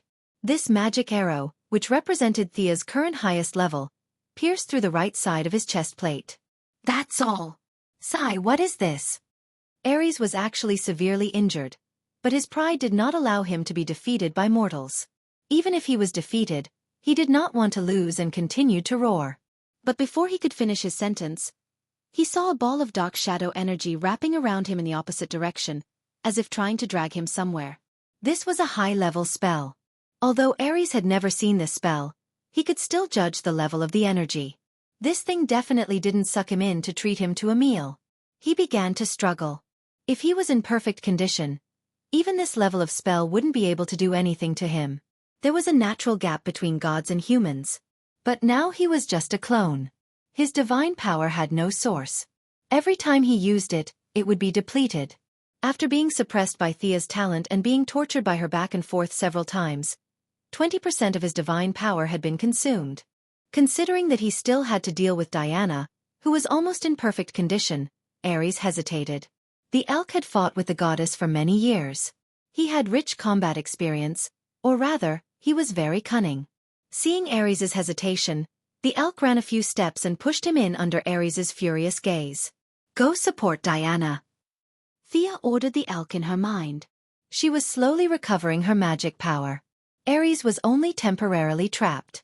With his ability, there was no doubt that he could get out of the shadow labyrinth. It was just a matter of time. Diana would have to be the main force in the upcoming battle. Diana was anxious at first. She didn't realize it before, but when the situation became critical, she realized her own shortcomings. First of all, she couldn't fly, so she was entangled by the two musclemen. Second, she didn't have any powerful moves. Although her shield had swollen the two barbarian warriors' faces, the actual effect was not great. Now with the help of the elk, he quickly got out of the predicament. He took out the lasso of truth and threw the two people on the ground with all his strength until they turned into white smoke and disappeared. He felt that he had vented his anger. Thinking of Sia, he hurriedly ran to her side. "Are you okay?" Seeing that Diana didn't ask Ares but asked her first, Thea was happy. What did this mean? It meant that the strategy was successful. But she also knew that now was not the time to joke. Ares could come out at any time. Thea wanted to return the Godslayer to Diana, but she didn't expect Diana to wave her hand. "The Godslayer wanted me to throw it to you. It chose you. You are its real master." Chapter 240. What? The fake sword has recognized me as its master? Thea scrutinized the sword that was still emitting a golden glow. She did not know how powerful the sword was, but its appearance was definitely top-notch. Seeing that Thea was observing the sword, Diana was reminded of Ares. She nudged her with her elbow and asked, "Hey, where is Ares?" Wasn't this supposed to be a fated battle? I've waited for 5,000 years to deal with him, and all I did was hit two muscle heads. I didn't even hit him twice, and he's gone? He's trapped by my spell. With his ability, he will definitely come out. However, the flow of time is different inside and outside, and You're dead meat. Before she could finish her sentence, a blood-red halo flashed past, and Ares jumped out with two big swords in his hands. Thea had the chosen one talent that prevented her from being ambushed in the dark. She had been guarding against Ares for a long time, so she jumped away without hesitation. Diana was furious, and when she saw Ares jump out, she swung her shield at him without hesitation. Bam! A muffled sound rang out as Ares was sent flying for more than 5 meters. Ha! Thea, who had been chased by Ares for more than 10 minutes, had the right to comment on Ares' strength. This guy seemed to have weakened a lot. However, before she could think about it, a dark gray minotaur in leather armor jumped out of the red halo with a big axe in its hand. "Minotaur, quick, attack the one that can fly with me." Ares ignored Diana as usual, and was ready to kill Thea first. Just as Thea was about to jump into the air to avoid the attack, she heard the Minotaur whisper in a voice that did not match his image. "Why? Won't our mission be completed if we send you out of the maze?" When the Minotaur opened its mouth, its voice was weak. Thea then realized that the Minotaur was actually a cow. It seemed that Ares had spent a lot of effort to deal with her, but it seemed that this creature was not on the same side as Ares. Sure enough, Ares almost fainted when he heard Cow's words. His current appearance was far from good. His helmet was gone, and burn marks could be seen on the left side of his face. The armor on his body was also severely damaged. The damage caused by the maze spell was much greater than Thea had imagined. Originally, this spell required the mage to construct a maze with their own magic power. The higher the mage's intelligence and magic power, the larger the maze. The spell that Thea had passed down was more of a divine spell than a spell. She didn't have to worry about the construction of the labyrinth, the most crucial part of the spell. The goddess had already built it. Of course, this maze was not built solely for Thea. It was a maze shared by all the chosen and high-grade priests. Since it was built by the goddess herself, it fully embodied the characteristics of several divine powers. Big, wide, deep. The goddess was quite nice to the believers under her care. Whenever there was an enemy that the believers could not defeat, they could throw them in. After that, the goddess would suck the enemy into her divine kingdom and deal with them personally. Artemis was the goddess of the hunt. With the restless nature of the Greek gods, she often wandered in the multiverse. Whenever she saw a small animal with a strange skeleton, she would throw it into the dimension and slowly train it when she had time. For the goddess in her prime, small animals were definitely not little rabbits or kittens. However, this goddess was a little forgetful, and the twilight of the gods came a little too quickly. The powerful monsters in the dimension were not cleaned up by anyone, and they multiplied automatically.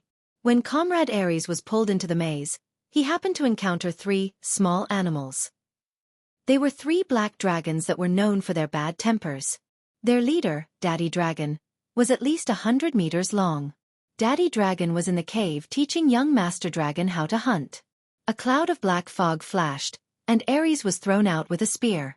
Daddy Dragon did not even see the appearance of the person who came, and he spat out a mouthful of fire. Mommy Dragon and young Master Dragon followed closely behind, and they greeted Ares with their claws and fangs. Poor old cripple Comrade Ares. Thea had just pierced a big hole in his chest, and then he was sucked into this damned dimension. The dimension passage had not been repaired for a long time, and he was thrown out while stumbling. Then, he encountered a family of 3 who took advantage of the situation to rob him. Ares was enraged. A tiger that fell from the sky would be bullied by dogs. He did not have time to repair his body, so he threw away the spear and swapped it for 2 big swords. He slashed left and right, and fought a bloody battle with a family of 3. After leaving Thea's discriminating barrier, Ares recovered some of his strength. With the help of his superb martial arts and divine power, he finally cut the family of 3 into 18 pieces at the cost of minor injuries. He did not know whether these evil dragons were Thea, but at least he had vented his anger. When he looked around, he realized that he didn't know where he was. Although he had the memories of the god of war's original body, his original body was a pure warrior god. The few high-end spells that he knew in the later stages were only things like earthquakes and meteorites. His original body didn't care for such a labyrinthine spell. It was also the first time that he had seen such a labyrinthine spell.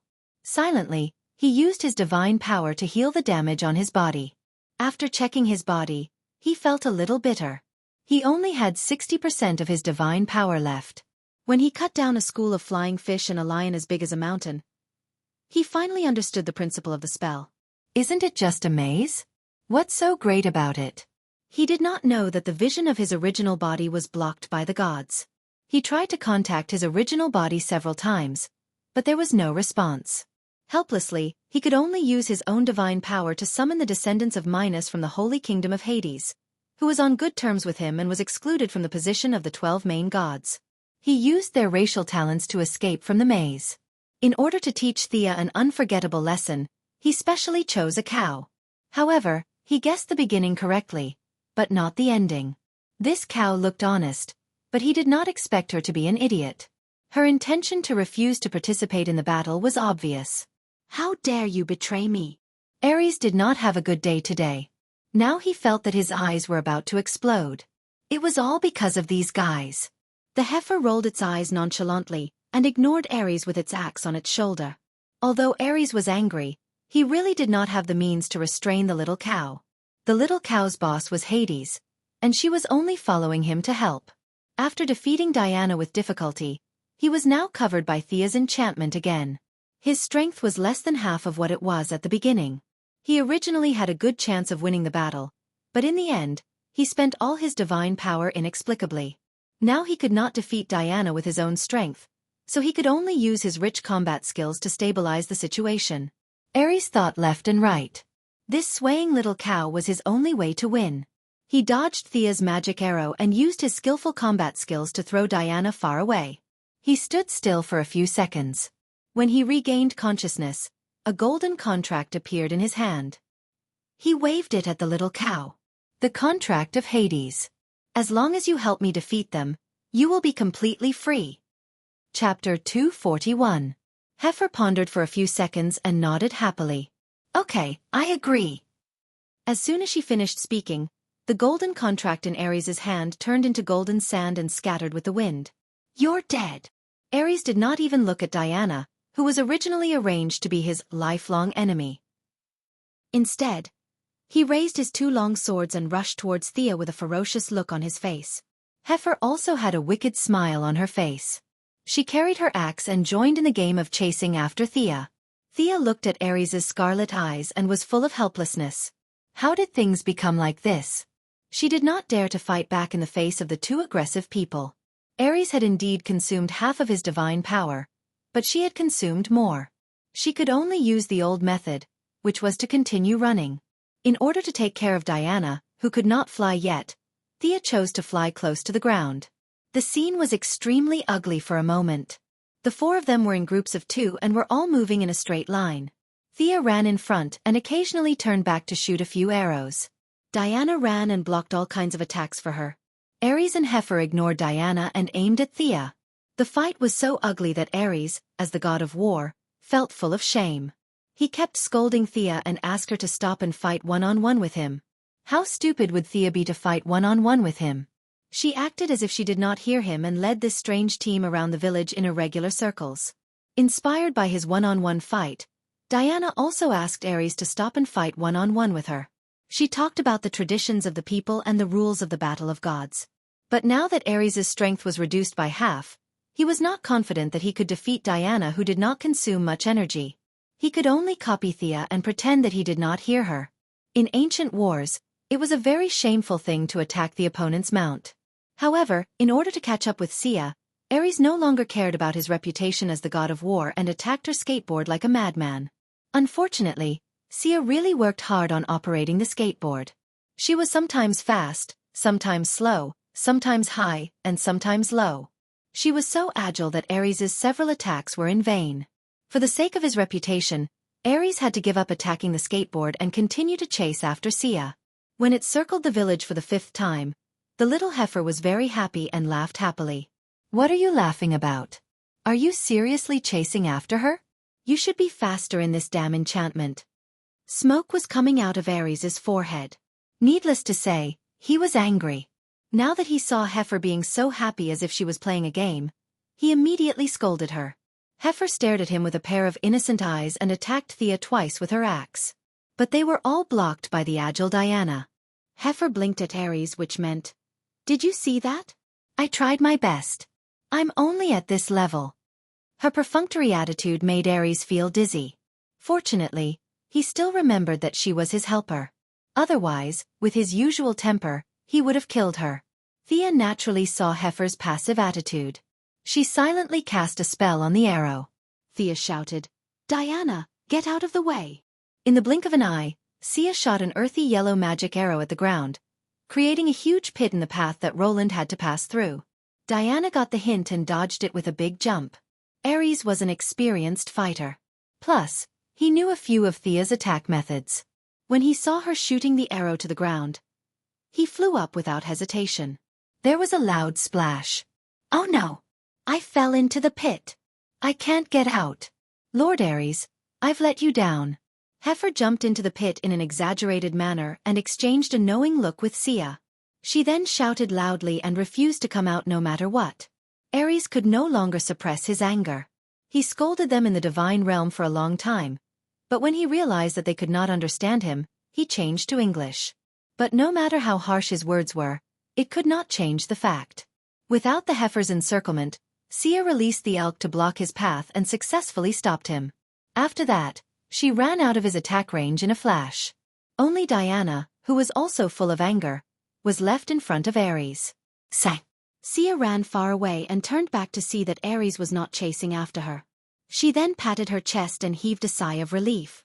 Being chased by a berserk god of war and slashed with all his might would be a terrible thing. Fortunately, she relied on her flexible tactics to get rid of the berserk god of war. But she did not rest too much.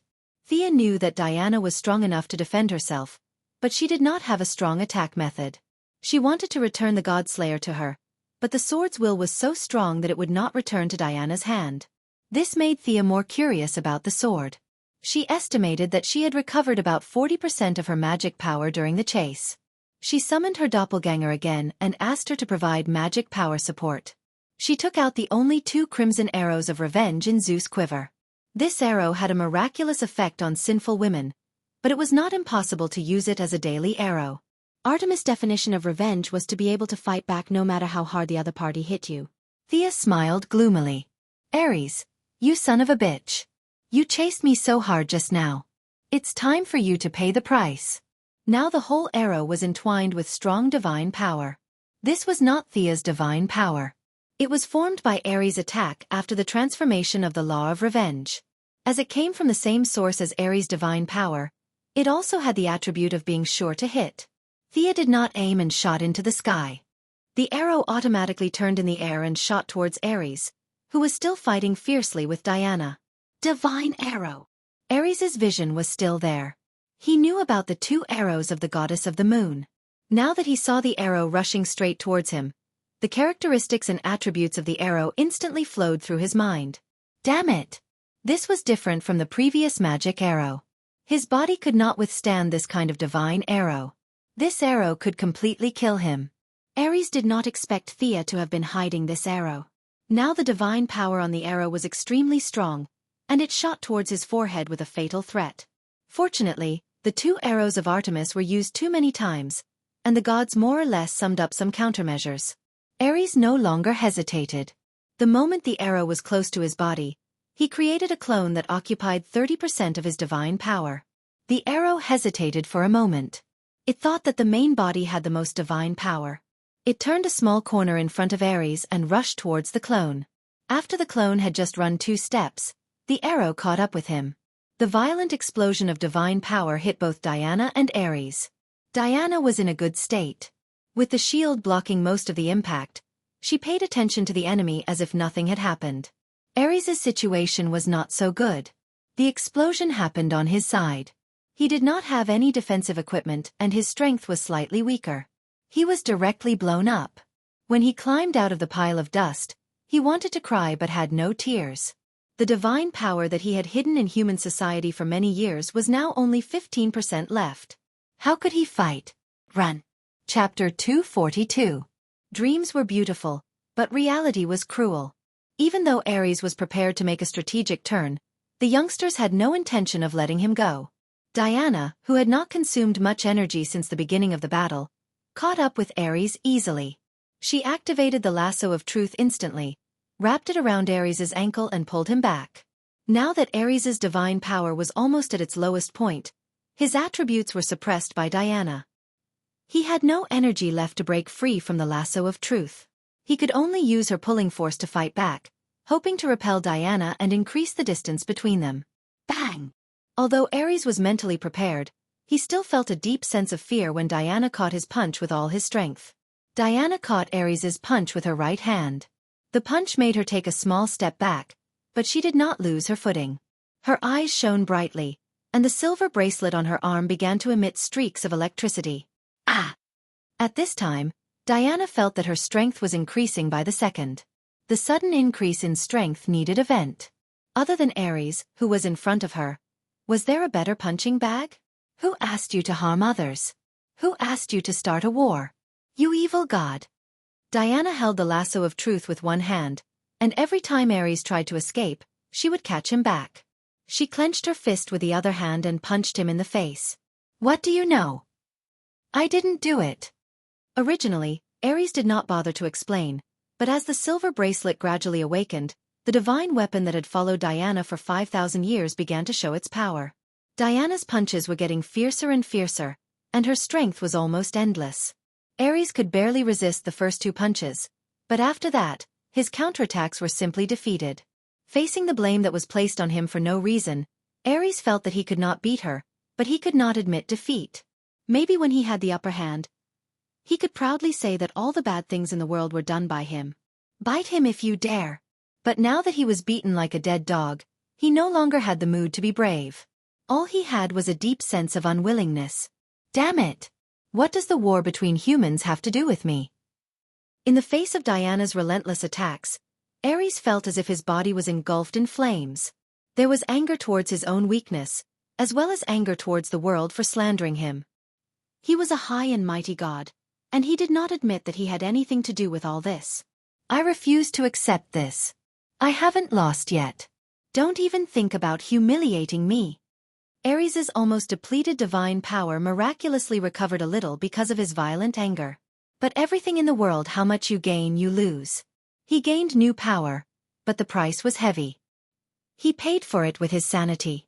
In the face of Diana's punch, he only slightly avoided his vital parts and completely gave up on defense.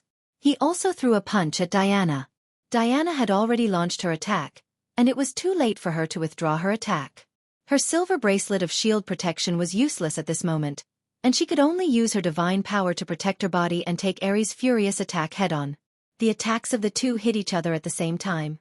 Ares was strengthened by the silver bracelet of shield, and Diana was getting stronger and stronger. Ares's left half of his body was smashed, and he flew back 100 meters and plunged into the soil. Diana was much better in comparison.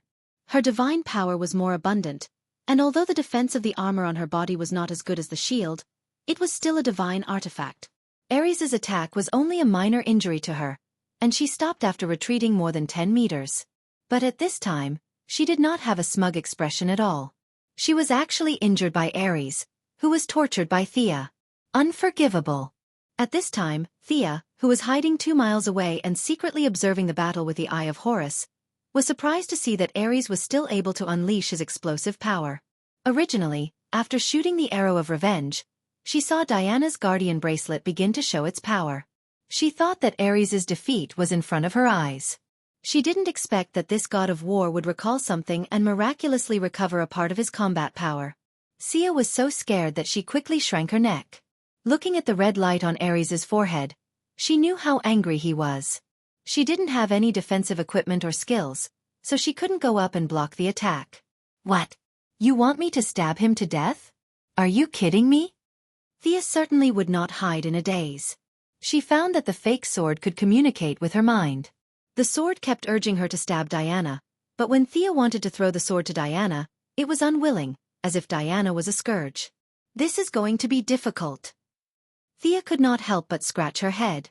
After a simple communication, she roughly understood the purpose of the sword. It was a little unfair to call it a fake sword. It was originally created by the god of fire, Hephaestus. There were 2 swords, one was the fire god's sword that Diana would use in the future, and the other was the fake sword in front of Thea. She did not know what the god of fire had in mind when he created the fake sword, but when he made the sword, he stipulated that the fake sword would fall into the hands of Diana and be destroyed in the battle between the gods. This order was the principle he had when he first created the sword. Although the fake sword had a trace of consciousness after 5,000 years of worship by the female warriors on Paradise Island, it could not resist the original will of the creator.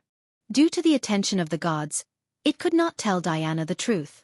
It could only choose to die silently. However, Thea's unexpected appearance changed its fate drastically. Ares's fierce attack made Diana anxious, so she threw the fake sword to Thea. So, your original mission is still there. You will be destroyed when you return to Diana? Will you be fine? Thea asked doubtfully. The fake sword did not answer her question. Instead, it kept urging her to stab Ares to death. So urgent? Did Ares kill your entire family? Thea rubbed her chin and thought about the problem of the fake sword. Thea had a 60% chance that the fake sword would change drastically once it killed a god. Should she take the risk? As Ares used his divine power to repair his body again and again, although he still had a little divine power, his spirit was showing signs of fatigue. In the face of Diana's increasingly powerful attacks, the frequency of his counterattacks was getting lower and lower. Again, anger was only temporary. Killing the opponent with anger was the privilege of the protagonist. Unfortunately, Ares was not the protagonist. There seemed to be a chance. Thea cast a lot of protective spells on herself and instructed her clone to continuously attack Ares with magic. She wanted to get closer to the battlefield without attracting too much aggro. Ares glanced at the clone and did not care at all. It was already very difficult for him to deal with Diana. A clone with less than 30% of its usual power was not worth his time. Chapter 243. Seeing that the doppelganger was getting closer and closer to Ares, Thea thought about her plan and felt that it was still not safe. She made a cut on her palm and used her blood to draw a reverse teleportation circle on the spot. This circle was a demonic spell recorded in the Constantine family's magic book. The circle was very complicated and the wound had stopped bleeding halfway. Thea had to make another cut. After making sure that there were no mistakes, she finally started her plan. Following the battle between Diana and Ares, the once peaceful and quiet village was now unrecognizable. The more divine power they used, the more damage they caused to the landscape. The smooth road was now replaced by various potholes. The doppelganger kept moving through the ditches, trying to get closer to Ares. I've seen you sneaking around for a long time. Damn ant, don't think that you can fool the gods with your little tricks. Ares' speed suddenly exploded, he shook off Diana, rushed to the front of the avatar, and grabbed the neck collar of the avatar. With a ferocious smile that he had already seen through everything, his gaze crossed the distance and looked at Xia's original body in the distance. But his smile did not last for more than 2 seconds. He felt the doppelganger disappear and was replaced by Thea's real body. Just as a joyful expression appeared on Ares's face, he felt a throbbing that was far beyond his body and soul rushed into his body. "You're the one who should die." At this time, Thea had completely let go of her scruples. She held the God-Slayer with both hands and used all her strength to stab into Ares's open mouth. After that, she did not dare to look at the result of her battle. She activated the blood teleportation circle and hid in the distance again. Phew! Xia touched her body. Fortunately, she was unscathed. This time, she made use of Ares's arrogance and hatred towards Xia to play the trump card of swapping positions with her original body. With the element of surprise, the plan could be said to be very successful. Only then did she have the leisure to admire the results of her battle. "I can still fight. I won't lose." The madness in Ares's eyes had completely disappeared and was replaced by fear and confusion. Ares covered the wound on his mouth as divine power flowed out of his wound and drifted in all directions. "I am the god of war." The loss of divine power would not be affected by his will. Ares took one last look at Diana, who had a sympathetic look on her face. Then, his mighty body collapsed. His weapons, armor, and body quickly returned to pure divine power and divinity. Thea observed the scene and pursed her lips. After fighting for so long, this guy was indeed just a clone. There wasn't even a drop of God's blood. After waiting for another half a minute, he realized that Ares had dissipated more than half. It seemed that it was impossible for Ares to jump up and cause trouble for him. Only then did he ride the skateboard closer. Diana looked at her speechlessly. She was really shocked when Thea switched places with her original body. By the time she reacted and wanted to save her, she found that she had teleported away. This kind of escaping speed was also a kind of talent. "You won't blame me for killing Ares, right?" Thea asked softly. "How is that possible? Didn't I give you the God-Slayer? This is your destiny." Diana was puzzled. She did not understand why Thea would ask this. Thea thought about the whole thing and guessed Diana's thoughts. Her thoughts were very simple. She still believed in the story told by her mother. In her mind, the God-Slayer should have such an effect. Thea would naturally have such an ending if she got the sword. Was there any doubt? Thea resisted the urge to tell her how many twists and turns there were, especially when she realized that Ares's divine power had dissipated with the wind. However, the god of war's divinity seemed to be gathered by some kind of force and was waiting for something. "The gods are watching. I'd better not tell you the story. It's a bit complicated. You should keep your good impression of Hippolyte." The two women chatted casually. Thea waited quietly for the distribution of Ares's divinity. In the original timeline, Diana should have absorbed all the divinity. However, with Thea's interference, things were a little different. Although Thea and Diana were close friends, she did not think it was a good idea to give the divinity to Diana because she did not lack divinity. If Diana's total divinity was calculated by 1,000, she did not even have 200 divinity. It was meaningless to raise her upper limit. On the other hand, if the divinity was given to Thea, her upper limit would be raised from 50 to 150. The effect was obvious. However, she also knew that she was first and foremost an outsider, while Diana was her biological daughter. The difference between them was huge. It was impossible for her to say that she had contributed a lot, so she should be given more. In order to fight for more benefits, she took out Zeus's lightning arrow. On one hand, she wanted to see how it was charging. On the other hand, she wanted to show it to the gods who were watching. "I have the arrow given to me by my boss. We're all on the same side. Since we're on the same side, shouldn't you at least show some appreciation?" She did not know if the gods in heaven pitied her or if her actions worked. The power that originally bound the divinity disappeared. The divinity was divided into two and directly entered the two women's bodies. Traces of light entered Xia's body. It could be said that this was the first time she had absorbed divinity. Previously, she had been passively fused with the unicorn after absorbing it. The absorption of divine blood was also slow and weak. Although Ares was only a clone in the mortal world, and its level was not as high as Horus's real body, Thea was now sharing half of the divinity of his clone. The quality was not as good as Horus, but the quantity was far more. Countless scenes flashed before Thea's eyes. There were scenes of tribal warriors hunting, fierce battles between two armies, and countless shadows of warriors fighting. Knowledge and a lot of understanding of fighting were presented in front of her eyes like a movie. Originally, Thea's fighting ability was not bad. Although most of the time she was at the bottom, she could still be called a fighter. Now that she had the personal experience of these predecessors, her fighting ability could be said to have reached a higher level. In terms of pure fighting ability, she was confident that she could defeat Batman. Most likely, she could draw with Ms. Shiva. Of course, with her current vision, fighting ability was no longer something she pursued. She pursued longevity and eternity. The various knowledge attached to divinity was only the last link. For Thea, the greatest function of divinity was to transform the body. It improved strength, speed, endurance, wisdom, and all aspects. This was the greatest use. If her original body's magic power limit was increased by 1 point per day, after receiving the reconstruction of divinity, the limit would be increased by 10 points per day. This would quickly increase her magic power to a very high level. Chapter 244. Sigh. Thea sighed and withdrew from the state of divinity absorption.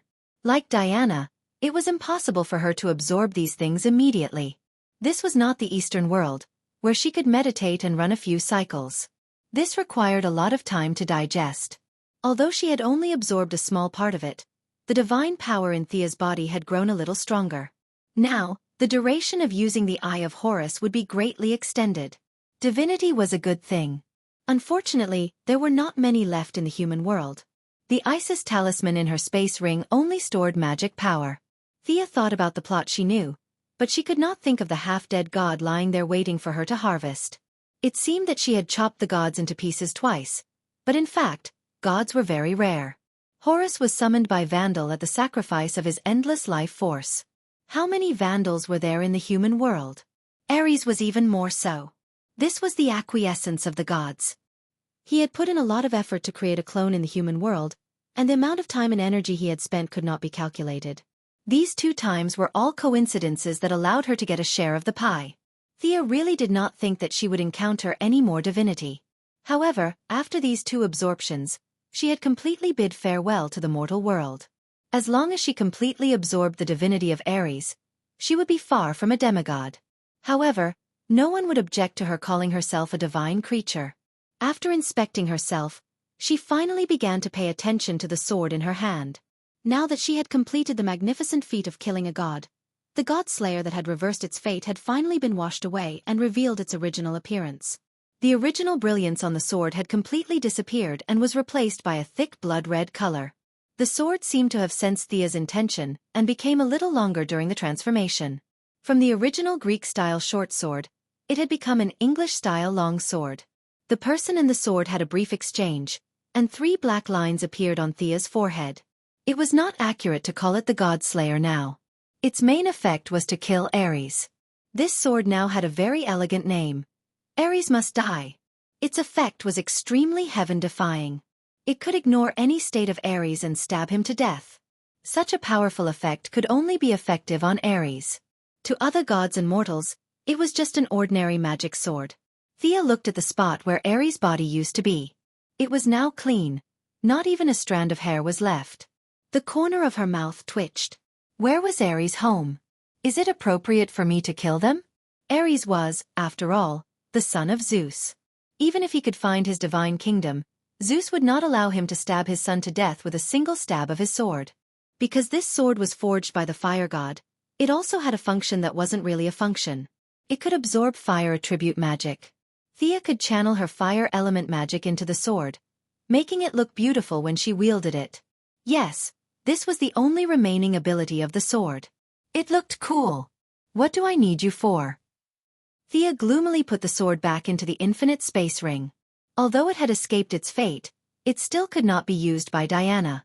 According to the sword, Thea needed to find a power that was beyond divine power to rewrite the original setting. She opened the Eye of Horus and looked into the distance. Steve and the others were fighting over the plane transporting the poison gas. Thea silently recited a spell, triggering the mental power in the minds of Steve and the others. They would gradually forget everything about Thea in the next 3 days. Finally, it was time to leave. Thea lowered her head and did not dare to look at Diana. Go, my love. I will wait for you. You must remember our promise of 100 years. Diana spoke first. I will. The atmosphere between the two was getting sweeter and sweeter. The distance between them was slowly closing. Just as their lips were about to touch, a sudden voice interrupted them. Oh, Ares is dead. We are free. Roar. An unusually cheerful voice broke the ambiguous atmosphere between the two. F***CK. Sia almost pulled out the Godslayer again. She looked at the heifer that had climbed out of the pit and hopped to their side with a ferocious gaze. The little heifer was frightened by their gazes. Diana was also staring at her with hostility. Her murderous aura filled the air, and many stones and debris around them floated in the air. What's wrong? The little heifer did not know what happened, but she knew that she was in trouble. She kept bowing and looking at the two with her big watery eyes. Why are you still here? Thea was not the kind of person who would vent her anger on others. Besides, no matter what the little heifer's intentions were, she had helped her. If the little heifer and Ares had gone after her, the outcome would have been uncertain. The little heifer lowered her head and bowed. When she heard Thea's words, she lifted her eyelids slightly and glanced at her. When she saw that the murderous aura had mostly dissipated, she raised her head and said cheerfully, I am free. That idiot set me free. Of course I am here. Where else can I go? The little heifer answered matter-of-factly. She looked at them as if they did not understand such simple logic. Are you a descendant of Minos? Diana knew all kinds of myths and legends like the back of her hand. She looked at the little heifer and her eyes lit up. It was the same expression that she had when she saw the man on Paradise Island. The little heifer was annoyed by the way she looked at it. It was as if she was studying something new. So, she told her the reason why she was there. So, Hades' situation is not good. Your kind likes to live in complicated mazes. As the god who protects your kind, he no longer has the divine power to build a maze for you. You think that the shadow maze that I created is not bad, and you want to live there? Thea summarized her words. Fortunately, the little heifer could speak Greek. She finally understood what she wanted to say. Every time Thea said something, the little heifer nodded and looked at her expectantly. That is Artemis's dimension. Do you still want to go there? The little heifer was chosen by Ares because her combat power was quite good. It would be difficult for her to become the king of the realm, but she could still survive. The only trouble was that her behavior was similar to that of a job hopping. Would it cause more chain reactions? As expected, when the little heifer heard that it was the territory of the goddess of the hunt, she immediately shook her head and expressed that she did not want to go. In the end, Sia had a discussion with her and promised to build a few self-moving mazes for her in the modern world. It was too easy for the Quinn Corporation to do this. In the future, with the AI Gideon, a small change in 3 days and a big change in 5 days. When the little heifer heard that there was such a good thing, she quickly entered the dimension ring and prepared to return to 2008 with her. After finally tricking this combat power away, Sia looked around and found that there were no longer any troublemakers around. She hugged Diana domineeringly and kissed her on the lips. Diana's lips were like her, full of heroic spirit. When their lips touched, Thea felt a burst of fresh air floating in her mouth. Her smooth teeth and cool tongue brought a strong sensory stimulation to Thea. The two hugged and did not let go for a long time. Chapter 245. I'm leaving, Diana Prince. Hold on to your beliefs. We'll meet again in 100 years. Their lips parted, and Thea gently stroked her cheeks. Neither of them was the kind of person who was shy, and they let go of each other's arms very quickly. I'll wait for you. I'll wait for you to sing that song again. Although it was not a parting of life and death, Diana's mood was inevitably a little depressed. Thea pulled out Zeus's lightning arrow, pulled the bowstring, chanted a special spell, and activated the special array on the arrow. In Thea's view, it was a bit like submitting an application to a superior unit. With Boss Zeus's approval, the arrow could open a space channel. Fortunately, there was such a setting, otherwise, the arrow could not be used at all. Who could stand it if it was used to travel? The arrow moved at full speed, and opened a dark blue halo channel not far away from the two of them. The divine power on the arrow was all used up, and it returned to the quiver again. Take care. Thea smiled and waved at Diana. You take care too.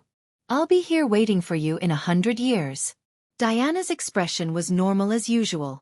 After confirming that she did not miss anything, Thea stepped into the time channel.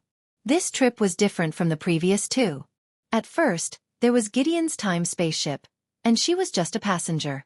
The second time, she was involved in the explosion and could not control it at all. Now that she had gotten Boss Zeus's approval to travel in time, she could move as usual. She wanted to take a closer look. Sightseeing was definitely not a good idea, but she did not have to run like crazy like the Flash, who was chased by dogs. The beautiful scenery in the time channel was not something that everyone could see. Thea used her authority in the Time Council to carefully observe the development of the situation after she left. She first looked at the follow-up of Diana. Diana buried the villagers in the small village and did not participate in the subsequent battle. The image of her future in the timeline seemed to be erased. From the fluctuations of the divine power, it was very familiar. It was obviously done by Boss Zeus. What did he mean? Did he not want me to see the follow-up? Since she couldn't see him, Thea could only look at the trajectories of the others. Without their strong interference, Rudolph lived peacefully until 1937. Thea nodded. That's more like it. Rudolph died in 1918? He used to be a presidential candidate for the Nazi Party. That's the history I know. But when she saw Steve Trevor's experience, all she could do was gape. Without the two powerful thighs, Steve successfully grabbed the plane, but the plane did not explode in the air like in the movie. Instead, it crashed on the border between France and Spain. Intense poisonous gas filled the skies of Europe. A total of 1 billion people were infected worldwide. The Americas and Asia were slightly less affected, but Europe was the worst affected. The number of deaths was estimated to be more than 20 million. A large number of women, children, and soldiers who were injured in the war died. This was the mysterious incident recorded in history, the Spanish flu. This large-scale outbreak of the virus had completely broken the spine of the Europeans. It should be known that the First World War had lasted for 4 years, and the casualties were only more than 10 million. The results of the patriotic young man, Captain Steve Trevor, had far exceeded that of the First World War, and had consumed more than half of Europe's war potential. The American politicians were ecstatic. Although they tried their best to hide their relationship, they secretly sent a large number of men to search for Steve, who had crashed. After a secret battle, they successfully grabbed the unconscious Steve. At this time, Steve did not know that he had made a great contribution to his country. Because of his actions, Britain, France, and other countries were unable to resist Germany during the Second World War, giving the United States the opportunity to act as the savior and save the world. The fire of civilization spread to the Americas, but Steve never woke up. When the plane crashed, he was in the center of the poisonous gas. Coupled with the violent explosion of the plane, his body was injured by both burns and the poisonous gas at the same time. The two fatal injuries formed a new chemical reaction in his body, slowly transforming his body. It was not until the 1980s that he slowly woke up. Considering his outstanding contributions to the United States' domination of the world, several people in power made an exception and promoted him to colonel. Coupled with his incomparable loyalty to his country, they instructed him to form the Heaven's Eye Society. This process continued until 2008, when Thea existed. Thea stared at a picture of Steve as a colonel in the time channel. His eyes were hazy and his expression was cold. The handsome man in 1918 was completely gone, replaced by a patriot whose body structure was no longer human. Referring to the trajectory of Steve's life after that, and repeatedly comparing it with her own memory, Thea found that Steve did not recall the scene that she was involved in. She knew that her magic had worked. It's hard to imagine that the mysterious Spanish flu was caused by Steve. Is this a coincidence or a historical necessity? Thea was in the time channel. Her memory was now clear and there was no problem of memory tampering. The facts were clear and what she was involved in was indeed something that had happened. As for the plot of the movie, that was a parallel space, right? It's all over. Thea shook her head and did not continue to check. The rest of the content was what she knew. Using the authority of the Time Council, she easily found the time that she left and slowly walked in. Say, where is this? Thea happily stepped through the time channel, thinking that she would return to Purgatory Island. However, as far as she could see, this place had nothing to do with the island. In a wasteland overgrown with weeds, there were a few thick stone pillars not far away. Now that she had absorbed a lot of divinity, she was no longer an ignorant mortal. Her sense of belonging told her that this was her time. She looked at the stone pillars not far away. The familiar patterns, the familiar letters. Was this Greece? In modern society, she did not dare to fly directly in the daytime. It would be bad if she was photographed by the satellite. She could only use the Eye of Horus to try to ask a few locals. The people here were not rich. Thea glanced around and found that there were a few scattered people nearby. Some were driving farm vehicles to transport goods, and some were old people taking children for a walk. Looking at the way they dressed, they did not seem to be Europeans. In the end, Thea found a middle-aged woman who looked like a tourist with a high nose and deep eyes and a backpack. With her good looks and friendly tone, she finally asked where she was. This was in Turkey, the ancient city called Ephesus in modern times and Ephesus in the Bible. The wasteland where Thea first appeared was one of the famous 8 wonders of the world, the Temple of Artemis. Thea had the urge to cover her face. Needless to say, this must have been done by the moon goddess secretly at the exit, playing the sympathy card. The majestic Temple of Artemis is now a wasteland. As the chosen of God, shouldn't you show some respect? Thea said goodbye to the enthusiastic female tourist with a heavy heart and found a hotel to stay alone. Thanks to Colonel Steve, America had become the dominant country in the world and could communicate in English anywhere. As a famous tourist city, the hotel owner knew some English. Thea communicated with him with gestures and finally managed to borrow an international long-distance phone. Chapter 246. When she left the Wave Rider in a hurry, she only brought her phone and credit card with her. Half a year had passed, and her phone had run out of battery. Thea did not have much pocket money, and her credit card was handled by the American Trust Fund. The hotel owner did not recognize it at all. Thea did not want to alarm the people in Star City. Fortunately, she had the help of the Owl Court. Although they did not have much influence here, they could still transfer a few thousand yuan to her.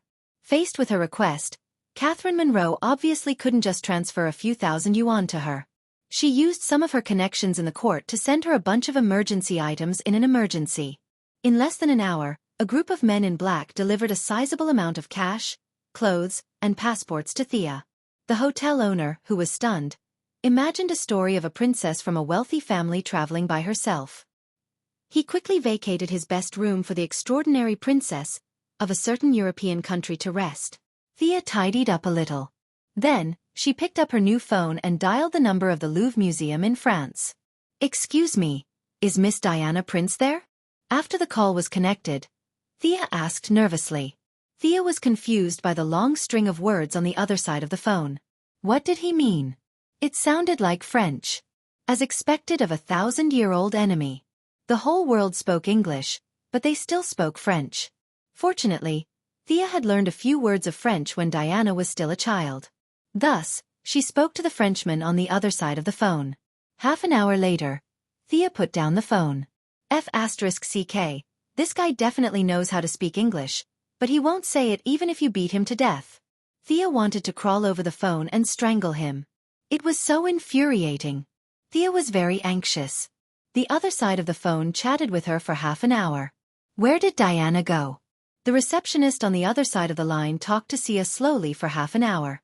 Sia asked repeatedly, but the receptionist was not annoyed, but the meaning of her words was clear. There is no such person in the Louvre. Thea didn't tell Diana about her future because she didn't want to affect the timeline, and Diana was smart enough not to ask. Thea's initial joy was doused with cold water. The Eye of Horus did not have the ability to search the entire world. With a cold face, she picked up her things and left Turkey. On the way, he directly controlled a rich kid with magic and commandeered a motorboat to drive into the eastern Mediterranean. Thea arrived at Crete and searched in the opposite direction from where she left the island.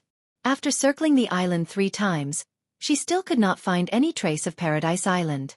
She did not know if it was because Hippolyte did not want to see her, or because of the anti-magic field on the island. With nothing to show for it, Thea could only follow their footsteps until she found Diana in the small village in Belgium where the final battle with Ares took place. "You've been away for 3 months. I miss you so much. It's been 5 years. Did you come back safely?" The humans fought another world war. I don't feel any signs of Ares' resurrection. They're so complicated. I'm going to travel the world. I miss you every day. The people of Africa are very hospitable. I like them very much. You've been away for 80 years. Do you still remember me? Come and find me. A black slate stood where Aries fell. It was densely covered with words. From between the lines, one could tell that Diana had been alone in this small village for many years. The words were filled with attachment and joy, but more than that, it was a strong love. Ah! Thea unsheathed the Godslayer. The blade was filled with fiery red magic. She swung the sword at a distance. Her full strength created a ditch half a meter deep and more than 10 meters long. I didn't want to. Thea threw the Godslayer away and knelt on the ground. Her hands kept hitting the ground as tears flowed uncontrollably. The last time Diana left behind words was in 1998. There seemed to be signs that the female warriors of Paradise Island had left the island. She went to investigate. Thea's heart was in a mess. She did not know where Diana had gone. How could she find her in this sea of people? After telling her family in Star City that she was safe and that she would stay in Europe for a few days, Thea stayed alone in this village that was no longer suitable for human habitation due to the poisonous gas. From the various traces in the village, one could still see the scene of the battle. However, most of it was the emptiness that Diana had left behind. Every time Thea saw the traces of a lasso or a shield, she would laugh foolishly. Hey! Shouldn't we be leaving? We've been here for 3 months. The one who spoke was Heifer, who had been tricked by Thea into staying in the luxurious maze. Thea only remembered her after staying here for a month. Heifer's personality was really good. She did not make a fuss when she heard about what happened to her. Instead, she would comfort her from time to time. Yeah, it's not a good idea to stay here forever. Anyway, we'll definitely meet again in the future. Thea finally adjusted her attitude. The two of them were no longer mortals. It was only 100 years. They could afford to wait. She took out her sword and engraved a paragraph under the stone slab, indicating that she had been here before. She also used the ancient language of Paradise Island to leave the name of Star City. As long as Diana arrived at Star City, they would be able to sense each other with the divine power of Artemis that originated from the same source. He called Heifer into the space ring. This guy couldn't be seen in the light. This was not 1918. The satellites in the sky were constantly whizzing past. When Sia was practicing the Eye of Horus a while ago, she saw with her own eyes a giant satellite in Earth orbit flying over Europe. The big logo of Wayne Enterprises on it showed that this was Batman's Watchtower space base. Batman couldn't let Heifer see Batman's strange bone structure. After 2 flights, she successfully returned to Star City. Moira had been sworn in as the mayor of Star City 2 months ago. Thea had watched the whole process live. After that, she said that she had something to do and hurried back to the small village. This time, she finally felt like she had returned home. First, she went to the city hall to see Moira. After that, she was completely overwhelmed by miscellaneous matters. The Black Uncle, Walter Steele, and Moira talked about something and the two parted peacefully. As the holder of the most shares of the group, Thea was already 18 years old and automatically took over the position of chairman of Quinn Group. After she took over, she did not make any major changes. She let the original vice president take over as the president and promoted Felicity to the position of vice president. She continued to lead the software department. Dr. Hoffman, who used to get along well with Thea, became the director of the newly established Applied Science Laboratory of Quinn Group. Thea found some less sensitive information from the Atom Man data for them to study first. After working for a month, she kept meeting with the heads of various departments and listening to the reports of the leaders of the branch companies. Large-scale brainwashing was actually the most convenient and fast way. However, in this era where superpowered people were everywhere, she did not dare to be so reckless. Once she was discovered by the heroes who were bored out of their minds, she would be regarded as a villain. Chapter 247. Thea sighed and threw away the pen in her hand. She then sent away a department head who was pretending to be a reporter but was actually a loyal subordinate to her. There were a lot of problems during the transition between the old and the new. The old officials had to be appeased, and the new subordinates had to be treated with respect. Things like sabotaging each other happened in her office every day. The Eye of Horus could only judge good and evil, but the ancient view of good and evil was very different from the modern view. Many people who were considered bad in the ancient times were actually strong and tough in the Quinn Group. Thea spent a lot of effort to identify these people and use them at key points. I seem to have forgotten something. Thea spun around in her chair and suddenly thought of something. Damn it! I forgot about Oliver. She had promised to bring him home, but it had been delayed for 3 months because of Diana. Was it too late? Of course it would be too late. Oliver must be working under Amanda as a secret agent, killing people everywhere. Based on his relationship with Amanda, it would not be difficult to get him back by paying the price. However, would Oliver, who was trapped in darkness, be able to see the light again without suffering in the future? Thea knew that Oliver was a cockroach. If she did not interfere with him, he would definitely be able to reach his former heights. Thea had gained a lot from the time travel, but there were still a few things that she needed to collect personally. First of all, there was Ninja Master's magic sword. According to Madame Jodo, this sword could absorb the magic power of the Isis talisman. For Sia, who lacked magic power, it was as important as sending charcoal in snowy weather. However, she had no idea where Nandarbat was. Malcolm had gone to Europe alone a month before she returned to Star City and did not leave any contact information. Batman and Talia also knew the address, but they might not be able to tell her since she was going to deal with their father-in-law. Ninja Master's boss was the demon of the 3 palaces. Thea shuddered at the thought of it. Although the demon was sealed, it was better to be safe than sorry. Superman, Diana, and the Flash had worked together to fight this guy, but they still could not break through his defense. With this kind of strength, he could probably fight Darkseid for a while. Thea really didn't think she could beat him. Another thing that would be of great help to him was the artificial intelligence hidden in the cutting-edge technology laboratory in Central City. Although Thea was now a magician, she had not forgotten about technological means. She was not that careless to steal things while wearing invisibility. Through the Court of Owls, they hired an unrelated assassin to scout the way. Thea saw the information of this female assassin named Elphira Stiller. It was unknown whether it was magically modified or a superpower, but the assassin held 2 daggers in her hands, and her hair could also control 2 daggers. Her influence data showed that this assassin had a mission completion rate of 100% and had never failed. Thea instructed the court to pay the deposit according to the agreement. The request was very simple. She only needed to investigate the laboratory. However, Thea still underestimated the reverse lightning from the 25th century. The assassin was discovered as soon as he entered the laboratory. The spectrometer, far infrared, vibration sensing floor, and various other systems rang loudly. In less than a minute, more than 10 guards with rifles appeared. The assassin was not bad. He was shot 3 times, but he managed to escape. He returned the deposit and refused to go back. She had underestimated the power of technology. The assassin's tragic experience was a blow to Thea's head. Now that she was relying more and more on magic, she had regained her respect for science. The various benefits of artificial intelligence made Thea unwilling to give up. The second time, she used Felicity's hacking skills to find a guard working in the laboratory. After subconsciously brainwashing him, she controlled him to go inside to scout for information. However, 3 hours after the guard entered the laboratory, he was detected to have abnormal mental fluctuations. Thea quickly activated his original personality and restored him to his normal values. After a series of checks, he was mistaken for being nervous and escaped death. Thea knew that she could not act rashly. There were too many people paying attention to the cutting-edge laboratory. Various consortiums, state governments, and the military had invested a lot of money in it. Even the Quinn Corporation had given a token amount of money.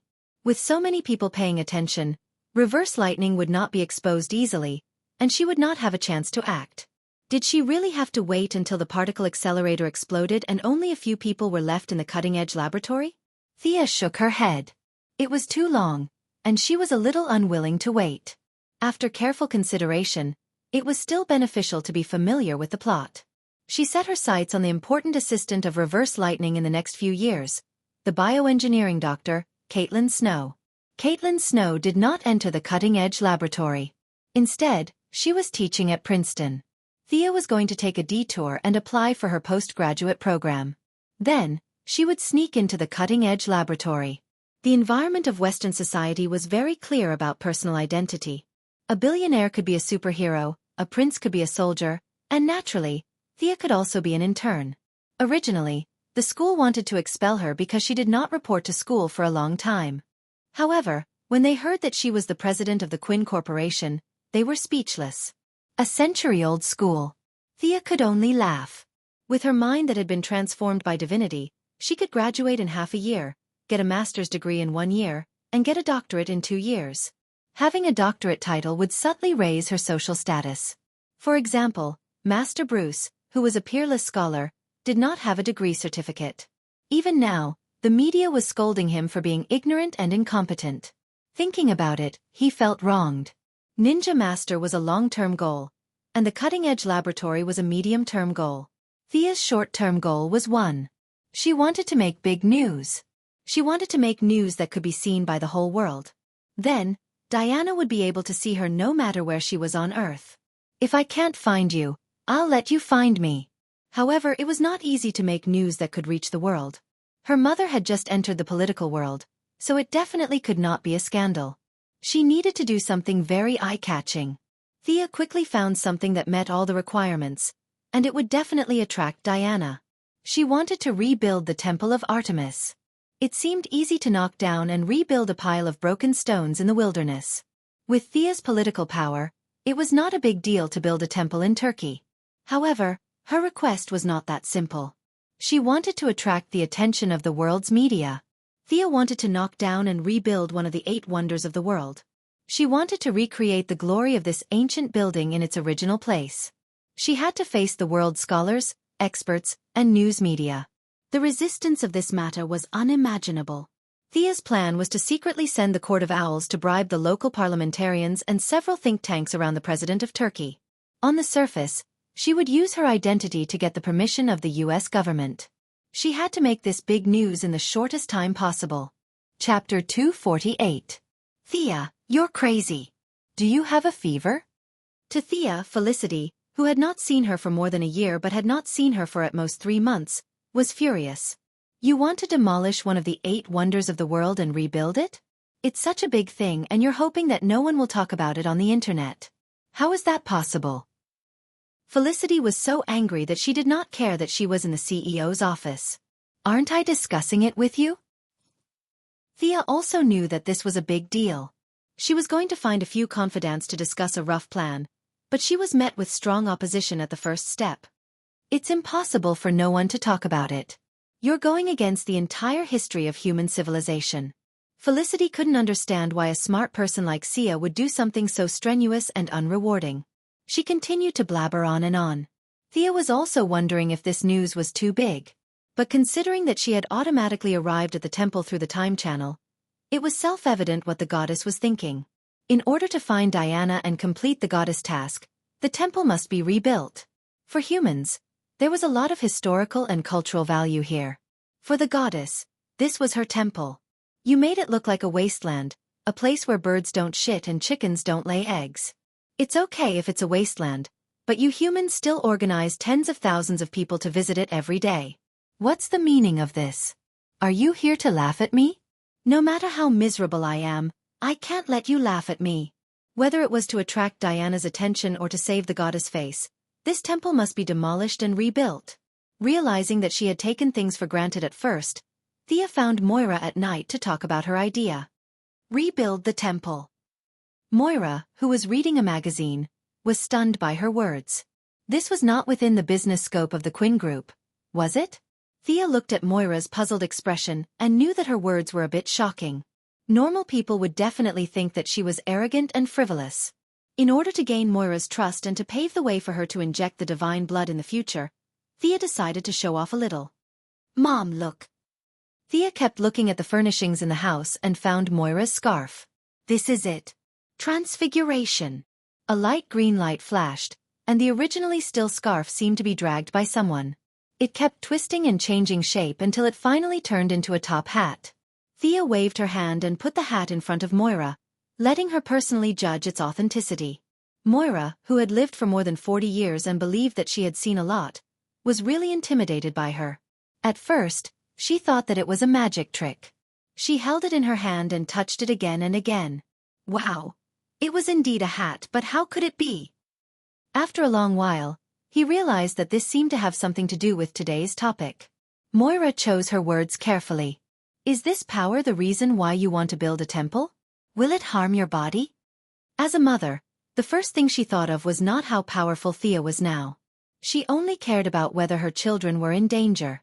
Thea did not dare to say too many things to Moira at once. Things like divine blood and divinity were too different from the worldview of ordinary people. Moira was just a nouveau riche president before, and now she was just a political newcomer. She was still far from the deep secrets of this world. She hugged Moira vigorously and the mother and daughter slowly floated in the air. Don't worry, Mom. Don't you think I'm getting healthier? Oh. Flying had always been a dream of human beings. Although they were now indoors and could only float in a small area, Moira was still excited. As a businesswoman, Moira had a deep understanding of the principle of how much you get, so she personally felt this extraordinary power. She also began to think about Thea's big news plan. You can't show up. At most, after everything is settled, you can participate in some activities as an important investor, but you can't make the decision. Moira also realized that today's Thea was no longer her spoiled daughter. After thinking repeatedly, she said to her seriously, Thea had a headache. Moira and Felicity's meaning was similar, but they were all the same. Thea's own prestige was not enough. Even if the people of the world agreed, how could Thea do it? What's more, the people of the world would not agree. As long as this matter was revealed, condemnation in speech and writing would be light. Prestige. Where am I supposed to find prestige? Killing a god was awesome, but the people did not know about it.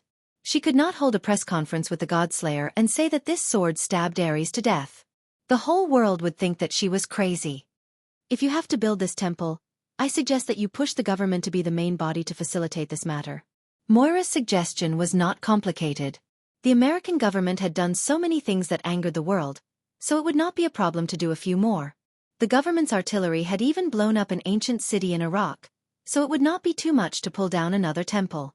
The conversation between the mother and daughter lasted until late into the night. Moira used her own intelligence network to outline a few high-ranking officials who could influence the government and a few members of parliament who were inclined to the reformist party for Thea. In fact, this matter had a wide range of influence, but in fact, it did not affect the interests of all parties. It was not worth mentioning compared to sending troops to war.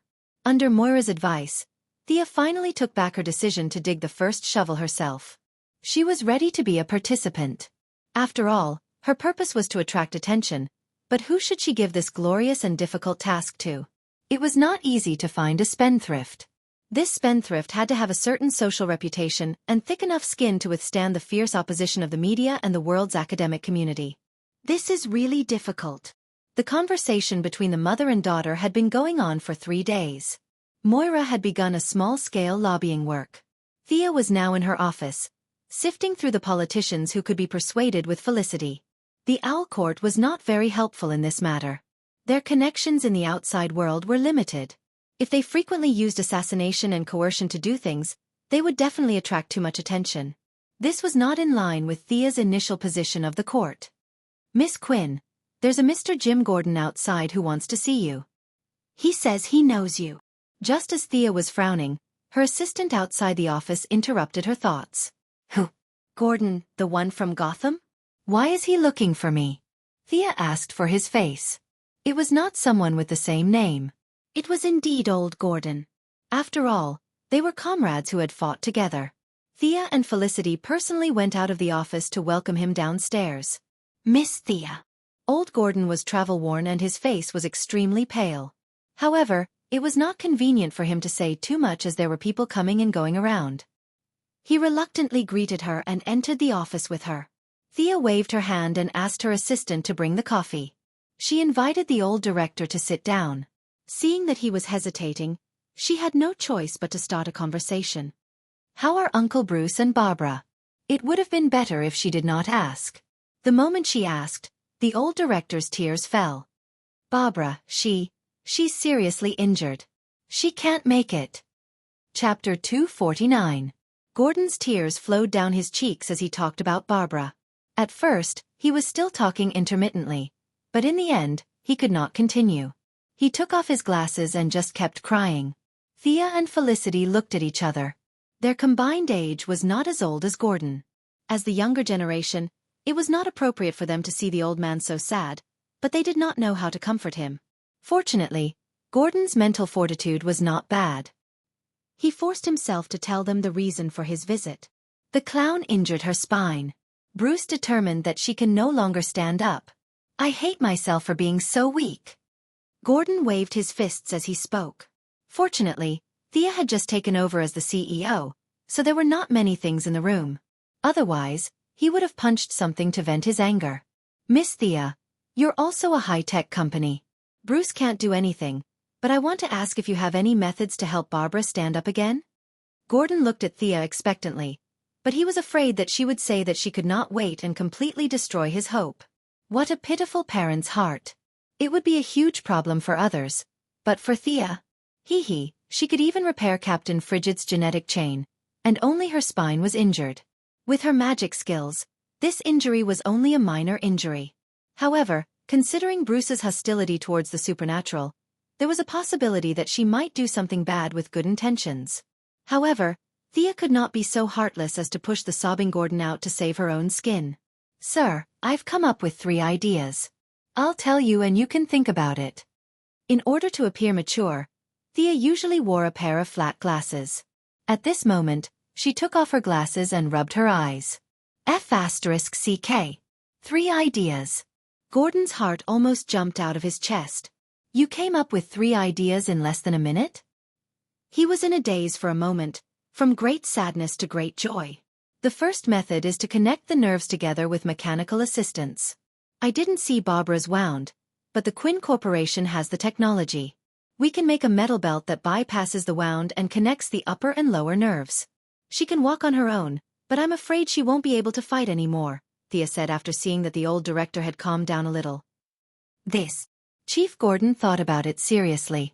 Being able to walk was much better than sitting in a wheelchair for the rest of his life. However, he was still worried that Thea might not be able to accept it. He nodded solemnly, indicating that he would consider it, and waited for Thea to continue. The second method is to use nanomachines. These nanomachines will reside in the body and connect to the nerves through computer control. After a period of recovery and training, they can return to their original level. However, the electromagnetic pulse bomb will cause fatal damage to the nanomachines. You have to be careful. Before Gordon Sr. could answer, Felicity whispered, "Do we have the technology?" Thea nodded blankly. She thought to herself, what do we have? This is the technology of the future Atom Man. In the original timeline, Felicity was also paralyzed due to a gunshot wound. Her symptoms were similar to Barbara's, and she recovered with the help of the Atom Man's nanomachines. Although the Atom Man was a joker, the technology he gave was really high-end.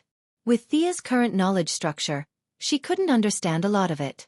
To fully understand it, she would need at least a PhD.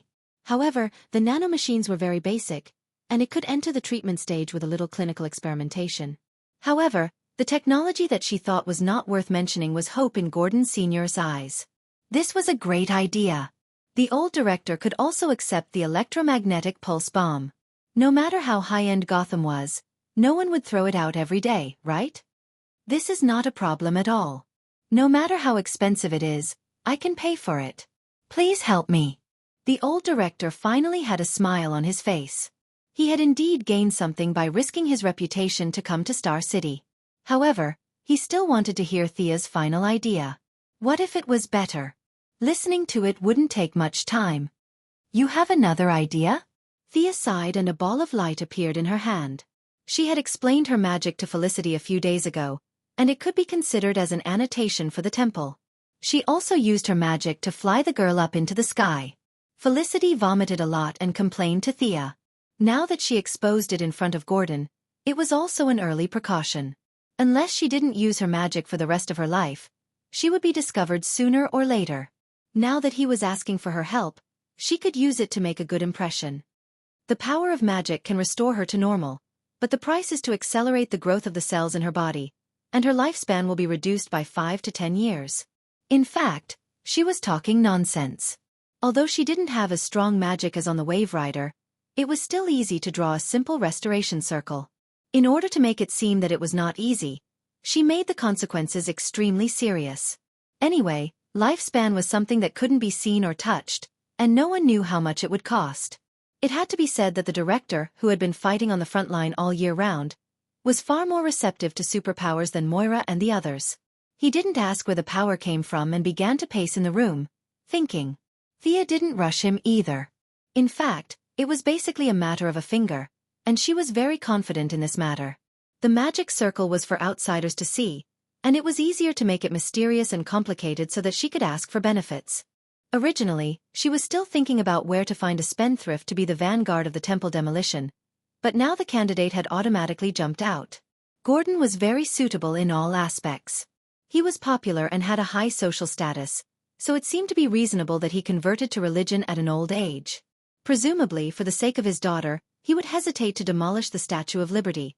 But for the sake of demolishing a temple in Turkey, the old man would have no psychological barriers at all. But now, she couldn't make it so clear as if she was negotiating a deal.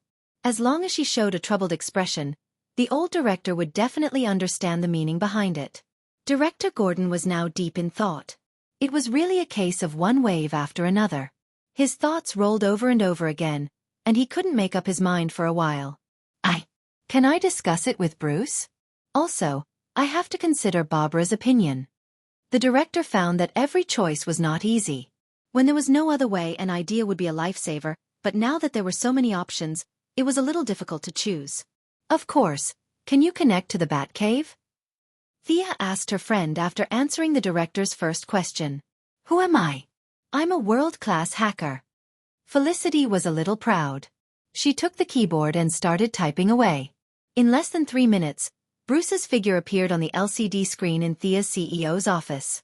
Batman, who had always been elusive, was shocked when he suddenly saw the screen light up. From where Thea and the others were standing, he was hitting a sandbag alone. Chapter 250. Although there was a hint of panic in the corner of Batman's eyes, he quickly regained his composure. He glanced at the 3 people who appeared on the screen and greeted them calmly. Miss Thea. Miss Felicity. Why did you hack my system? The 2 ladies were a little unhappy that they did not see him panic. They moved aside and gave Gordon some space to talk. Mechanical assistance, nanotechnology, magic. Batman knew that Thea had some tricks up her sleeves. Her magic did not exceed his expectations. However, he was still hesitant when faced with 3 choices. When it came to the health of his loved ones, he would not use his own values to judge it. If Alfred was fatally injured, he would do everything in his power to save him. Although Barbara was not as important as the old butler in his heart, she was still his family. Moreover, Barbara was dragged into this because of his fight with the Joker. Batman felt guilty for causing Gordon Sr. to suffer such a serious injury at such an old age. However, in his mind, the nanotechnology solution was the best. His thoughts were similar to Gordon Sr. How could there be so many electromagnetic pulse bombs? If all the gangs had electromagnetic pulse bombs, half of his technological equipment would be crippled. He would not be able to survive. How about this? Let's ask Barbara for her opinion. I'll go find her now. Batman cut off the signal. His computer skills were not bad. Thea and the others did not hide anything from him. Soon, they found the Batcave where Thea and the others were connected to at the Quinn Group's headquarters in Star City. However, Batman could not find any loopholes in his system even after checking for a long time. The system that he worked so hard to create was easily broken by Felicity. This made him a little speechless. I'll take a closer look when I come back, he said as he went out to pick up Barbara. Why did he cut off the signal? Can't he pay for the electricity in the Batcave? Thea and Felicity were puzzled. He's just like that. You'll get used to it. Gordon knew Batman very well. He explained awkwardly. The few of them could only wait. Thea arranged for her assistant to transfer a helicopter. If there were no accidents, they would have to make a trip to Gotham. Her spellbook did not have any teleportation magic. In the future, Steel Bones could teleport because of the Mother Box technology in Apocalypse. Spatial knowledge was profound and complicated, and it was not something she could get involved in now. In less than half an hour, the monitor in the room lit up again. Needless to say, it was Batman who hacked in. Thea mouthed to Felicity, which meant to tell her to quickly upgrade the corporation's system. What did this mean? This meant working overtime. Felicity was full of resentment at Batman on the screen. Barbara, who appeared before the 2 girls, was extremely haggard. The beautiful red-haired girl from before seemed to have completely withered, and she looked listless. When she saw Thea and Anna on the screen, she hurriedly turned her head away, not wanting them to see her in such a sorry state. Why did he still look like this?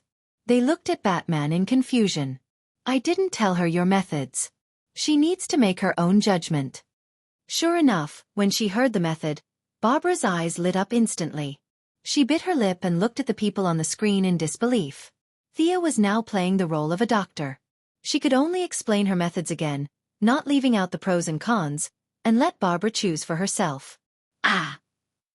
Barbara covered her mouth in agitation. She was already at the lowest point of her life, and she would try her best to hold on to any hope. She would accept any one of the three solutions, let alone any of them. However, at the crossroads of life, everyone would be confused by their choices. She did not know which method to choose at that moment. She looked at Gordon and Batman as if asking for help. It's up to you. We support your decision. The two important people had expressed their opinions. You can choose whichever one you want. I choose the magic method. Barbara glanced at Batman from the corner of her eye. She had always been clear about her teacher's point of view, but she just wanted to be as good as new. What was the point of adding a robot into her body? As for losing a few years of her life, she was just 20 years old. She really did not care. She did not think that she could live to the day she died of old age. Batman nodded and did not express his opinion.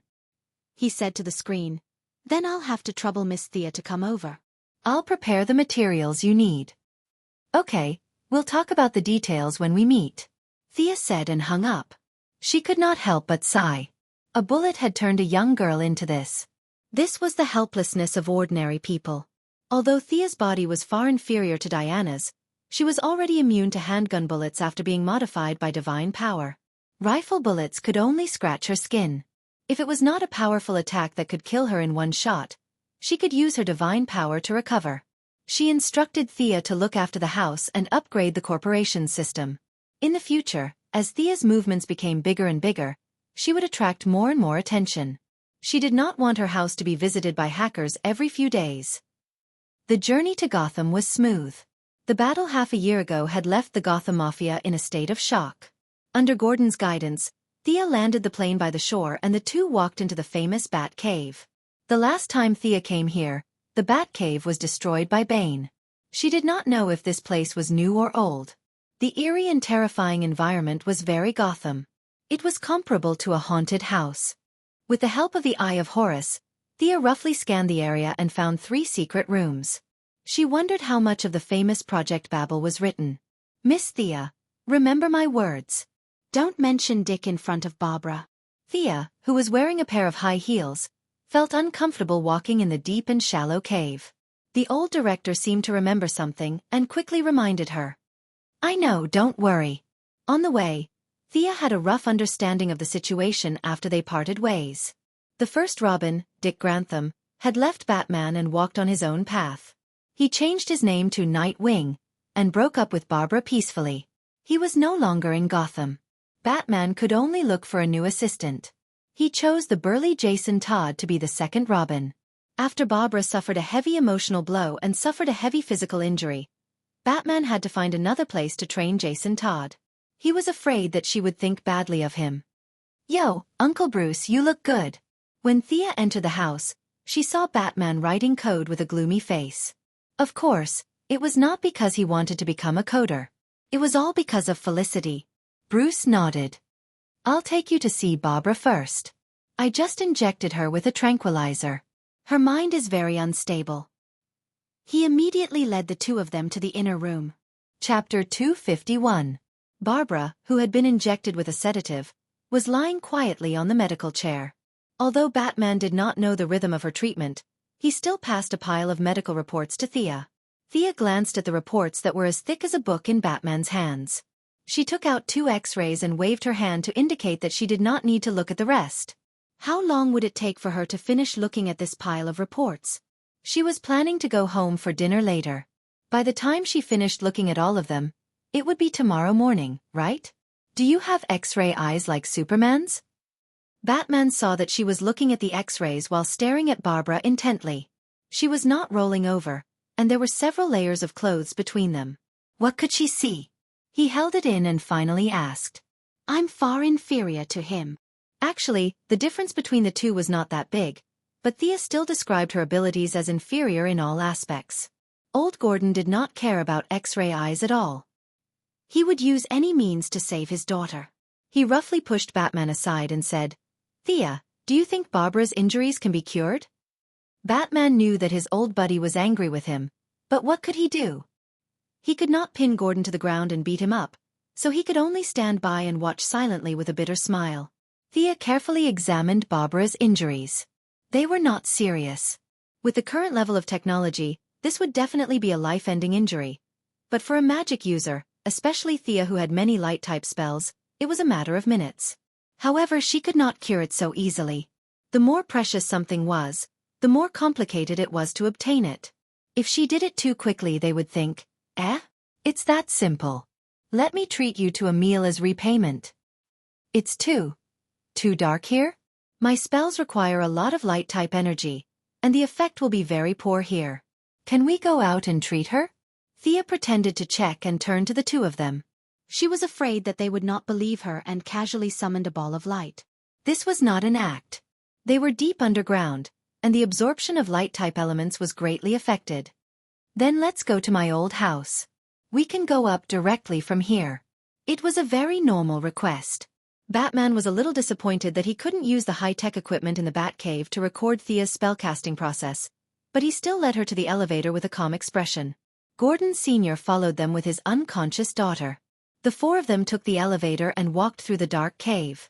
Not long after, Batman opened a secret door, revealing a luxurious room. "Welcome to the Wayne family, Miss Thea. This is my butler, Alfred Pennyworth," Batman introduced to Thea, pointing at the old butler who had rushed over after hearing the commotion. Thea also admired this loyal old butler. After exchanging a few pleasantries with him, they didn't waste any time and went to an outdoor lawn in Wayne's house. There was plenty of sunlight here. Thea looked around and motioned for them to wait at the side. She began to draw a recovery magic circle. She was using the celestial spells from the unicorn's memory. Even if Batman later asked Zatanna about this magic circle, he wouldn't be able to get anything out of it because they were not of the same system. Besides, Thea didn't think that Batman would have the habit of discussing magic with Zatanna, his childhood sweetheart. After drawing for a full half an hour, a sacred and ethereal pattern appeared on the lawn of Wayne's house. The old butler felt a little sorry for their lawn. He had taken care of these flowers and plants for so many years, but now they were torn apart by Thea's scribbles. It made him very sad, but when he saw Chief Gordon's pale face, he held back and said nothing. Thea squeezed out a few drops of sweat and pretended to be very tired. "Come on, let Barbara in." "Forget it. You will destroy my magic circle." "I'll do it myself." Wrapping the unconscious Barbara with magic, she floated on the ground and landed directly in the center of the magic circle. This small display of his skills also strengthened the confidence of these people. The casting process could be completed in a minute, but Thea deliberately prolonged the process. All kinds of chanting, hand gestures, and circling around the magic circle took an hour before she stopped. "It's almost done. The rest of the magic will operate automatically." Thea was busy for a long time. She sat on the side and took out her mobile phone to write a text message to Moira, indicating that she had found a fool and asked her to call to cooperate with her act. Although the mother and daughter didn't communicate in advance, Moira understood very well. Soon, she called directly. At first, the two talked in a low voice, but their voices became louder and louder. Finally, Moira's sobs came from the phone. Thea hung up the phone. Gordon and the others looked at each other, not knowing what to do. "Miss Thea, are you in some kind of trouble? Is there anything I can do to help?" Old Gordon didn't know if his daughter's injury had healed. Looking at Barbara, who was surrounded by azure magic in the magic circle, he was afraid that Thea would have a problem. Of course, Thea couldn't answer every question. She pretended to decline several times to show that she was fine. However, Director Gordon felt that he owed her a great favor. After repeated questioning, Thea could only package her ability with the Temple of Artemis. Temple of Artemis? Batman, Old Gordon, and the old butler, the three of them added up to more than 150 years old, were all shocked by the sudden change in the topic. When they heard that it was an ability blessed by the gods, they felt that it could explain the fact that Thea suddenly knew magic. "Does Mrs. Quinn mean that she doesn't want you to do it yourself?" After Old Gordon got a definite answer, he secretly calculated in his heart. In the end, He felt that he owed her too much. If he didn't return the favor, he was afraid that he wouldn't be able to sleep well. Plus, this matter would only cause some criticism, but it wouldn't be to the point of risking his life. There was no danger, so he would take it on himself. This matter, I think. Before Director Gordon could finish his words, he was interrupted by Batman. Let me handle this matter. Gordon felt that he owed Thea a favor, but Bruce Wayne owed even more. Not only did he owe Thea a favor, but he also owed Gordon and his daughter. If the old director could think of the criticism it would cause, with his IQ, he could also think of it. The old director was about to retire.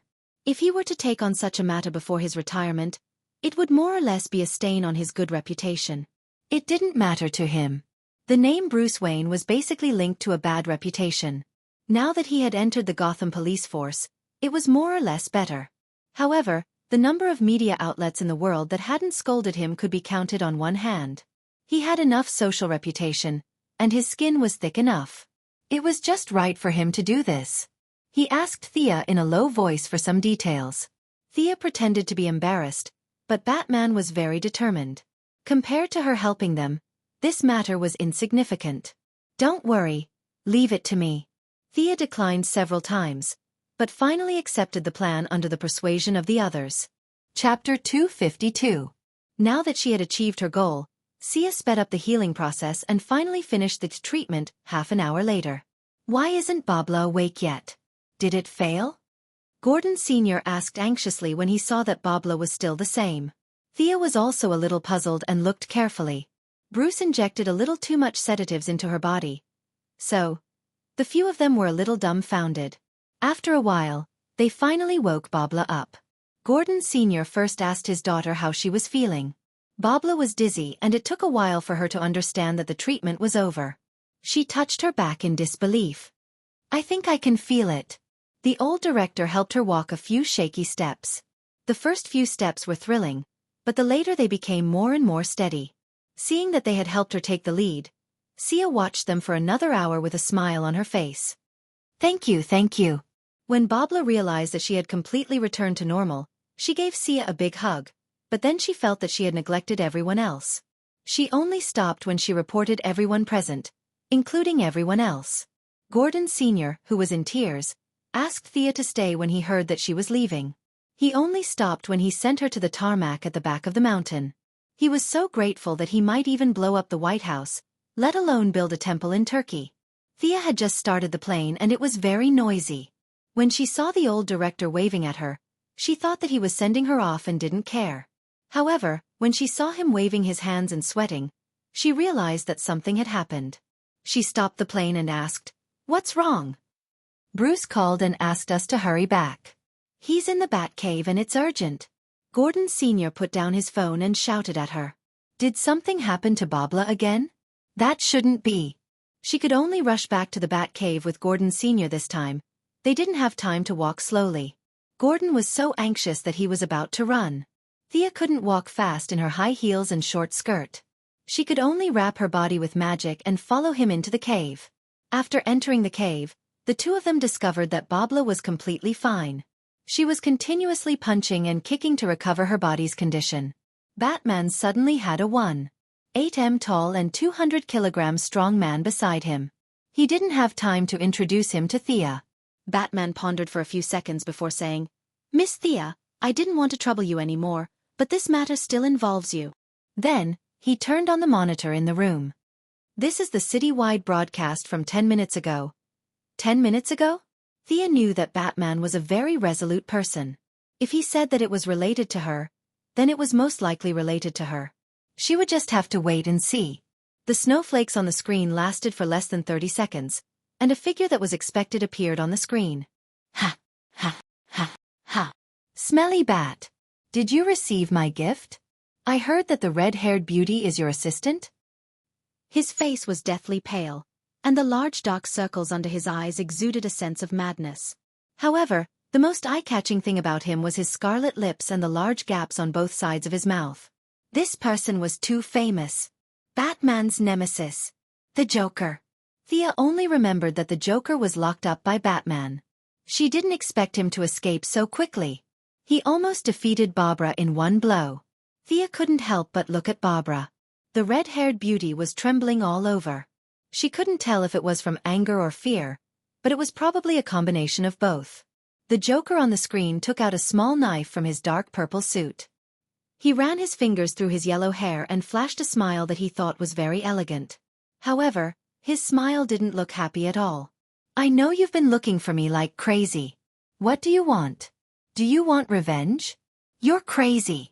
Haha. The Joker on the screen roared at the camera.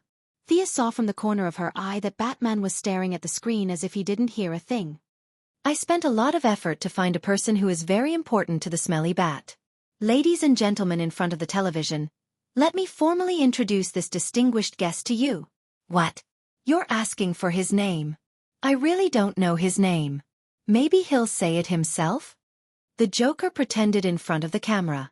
Then, he suddenly pulled a chair from the side of the screen. A young man was tied to the chair. The Joker tore off the tape around the young man's mouth. The knife in his hand kept moving around the young man's face. Ha! Ha! Can you tell everyone your name in front of the audience? Seeing this, Thea's feelings could only be expressed with one word. F***CK. The Joker kidnapped Damian Wayne. If she remembered correctly, Talia had entrusted her son to the ninja master. The Joker, who was just an ordinary person, went to Nanderbart and kidnapped Damian under the noses of a group of bandits, assassins, and ninja masters. One must know that Sia was now planning to become a ninja master as a long-term goal, but this guy actually snuck in alone, and the worst thing was that he succeeded. On the screen, Damian Wayne's mental fortitude was not bad.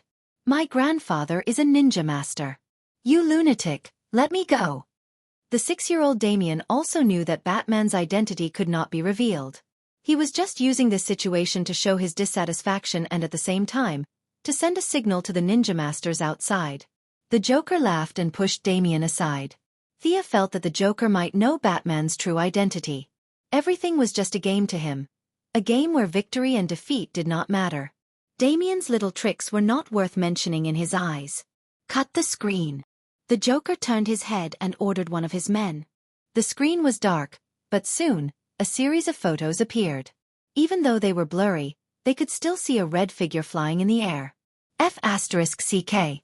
Thea finally knew why Batman called her back. Wasn't that her on the screen? This should be the day when she blew up the Arkham gas pipeline and lured Solomon Grundy away. There were not many photos. The Joker quickly returned to the middle of the screen. This guy is the Smelly Bat's new partner. He seems to be related to the Smelly Bat in some way. In order to track him down, I spent a lot of time and finally, I found him. Thea's heart skipped a beat. This guy found out about her identity? Did he go to Star City to commit a crime? Malcolm was a big villain. It was unlikely that he would be caught, and it was even more unlikely for Diana. Could it be Moira or Felicity? I found his sister. This brave boy's mother. The great love of a mother. She risked her life for her son. This mother very politely agreed to be my guest. Smelly Bat, you must hurry and save him. Ha, ha, ha. The Joker finished and the screen went completely black. My sister? Who? Thea was a little dizzy. I only have 2 brothers. Who is this sister? She thought about it. A memory not too long ago surfaced in her mind. This guy caught Talia. Chapter 253. Thea's admiration for this person could only be described as a torrential river. Not only did this guy snatch the ninja master's grandson, but he also kidnapped his daughter. He was probably the only one who could fully express the meaning of the word, courting death. As an ordinary person with no special abilities, no technological equipment, and no combat training, he was the only one who dared to offend a ninja master to such an extent. Talia, Damian, and Thea had nothing to do with him. She could ignore him and go home for dinner, but Batman had just agreed to take the blame for her, so it was not appropriate for her to just leave. Furthermore, the clown had already noticed her. If she did not get rid of him, who knew if Star City would be implicated? Thea did not care about these so-called high IQ criminals. If one magic couldn't get rid of them, she would use 2. Both sides had different worldviews, so how could they fight? What's your plan? Thea looked at Batman seriously. His wife and child were kidnapped, and Barbara was seriously injured. If he said that he did not have any ideas, then he was not a man. Let's split up. Did you bring your equipment? Batman suddenly realized that Thea's business suit and high heels did not seem suitable for combat. Thea took out a travel bag from her space ring and gestured to him. The few who had seen her magic were fine, but the future Red Hood and current second-generation Robin, Jason Todd, was shocked. He rubbed his eyes and could not see where such a big bump came from. The clown seems to have imprisoned the two of them separately. We each go in one direction and quickly save them. According to my judgment, he should be in this chemical plant. I'll go there. Batman pointed at a certain spot on the map. You can leave this factory to me. Okay. After saying that, Sia went to change her clothes with Babla. With her physical fitness, she could wear the combat suit or not, but ordinary clothes were not very convenient in battle. Moreover, after being shot, the clothes would be full of holes, and it was easy to expose her body. Wait. Jason Todd shouted to stop them. Mr. Bruce, what about me? It's not that I don't trust this lady, I just think she needs some help. You haven't finished your training yet. Bruce had already changed into the batsuit. His voice was low and magnetic. Bang! Bang! 2 gunshots were heard. Jason Todd shouted in dissatisfaction, "My marksmanship is good enough for all the missions." Guns are toys for the weak. Batman recited a famous quote from his father-in-law, the Ninja Master. Unfortunately, Jason Todd didn't listen at all. Batman was also having a headache. This second-generation Robin was too subjective. He simply couldn't listen to any advice. Helpless, he could only use his fists and feet to persuade him. It's normal that I can't beat you, but I don't believe that this woman is stronger than me. Jason Todd, whose face was bruised and swollen, was even more displeased. His pride could not accept being beaten up in front of so many people. Oh, so what if she's a woman? Do you want to see the power of a woman? Originally, their domestic violence had nothing to do with Thea, but Jason Todd's mention of a woman reminded Thea of Diana, who was very dissatisfied with the discrimination between men and women. Anger rose in her heart. Jason Todd's silence made his attitude clear. Thea could only send a message to Batman, "Don't blame me." This was his provocative look. Batman's eyes twitched a little. He shook his head gently, meaning that it was enough to teach him a lesson, but not cripple him. Humph. Thea stood 10 meters away. She stretched out her right hand and aimed at Jason Todd. In the latter's confused eyes, her magic burst out. The air was like a muffled thunder. Jason Todd's burly body seemed to have been hit by a heavy hammer. His feet left the ground and he flew 5 or 6 meters away. If Jason Todd had been prepared, he would not have been so weak. However, he had not seen Thea's various tricks. Now that he was caught off guard, he fell to the ground with a thud. The Batcave was a cave. Master Bruce had made a lot of technological equipment, but the floor was not paved. The ground was uneven. This fall was very solid. Barbara had long been dissatisfied with this blockhead. In her heart, only one person was worthy of the title of Robin. This rough guy was nothing. Now that she saw him in such a bad luck, she almost laughed out loud. Jason Todd's 200-pound muscles were not just for show. His physique was also at the peak of an ordinary person. This blow could make an ordinary person lie down for a day, but to him, it was only to the extent of dizziness. He rubbed his head and got up shouting, "This is witchcraft. I don't accept it. You dare to compete with me in marksmanship? Sure. Let's have a civilized competition. It won't hurt the harmony." Thea had an idea and remembered a passage from a novel. Civilized competition? What was that? Jason Todd was not the only one who did not understand. Everyone in the room had never seen a civilized competition before. "You shoot at me first. If you can hit me, you win. Then I'll shoot you. Do you dare?" Thea said scornfully. "I won't be responsible if something happens to you." Jason Todd raised his gun and aimed at Thea. He said with uncertainty. Thea did not say anything. She hooked her finger and signaled him to shoot. Jason Todd could now see that she was not an ordinary person. However, he did not aim at her fatal spots. Instead, he aimed at her limbs and fired continuously. He only looked at Thea when he ran out of bullets. Of course, Thea would not stand still and take the bullets. She was still far from having a body of steel.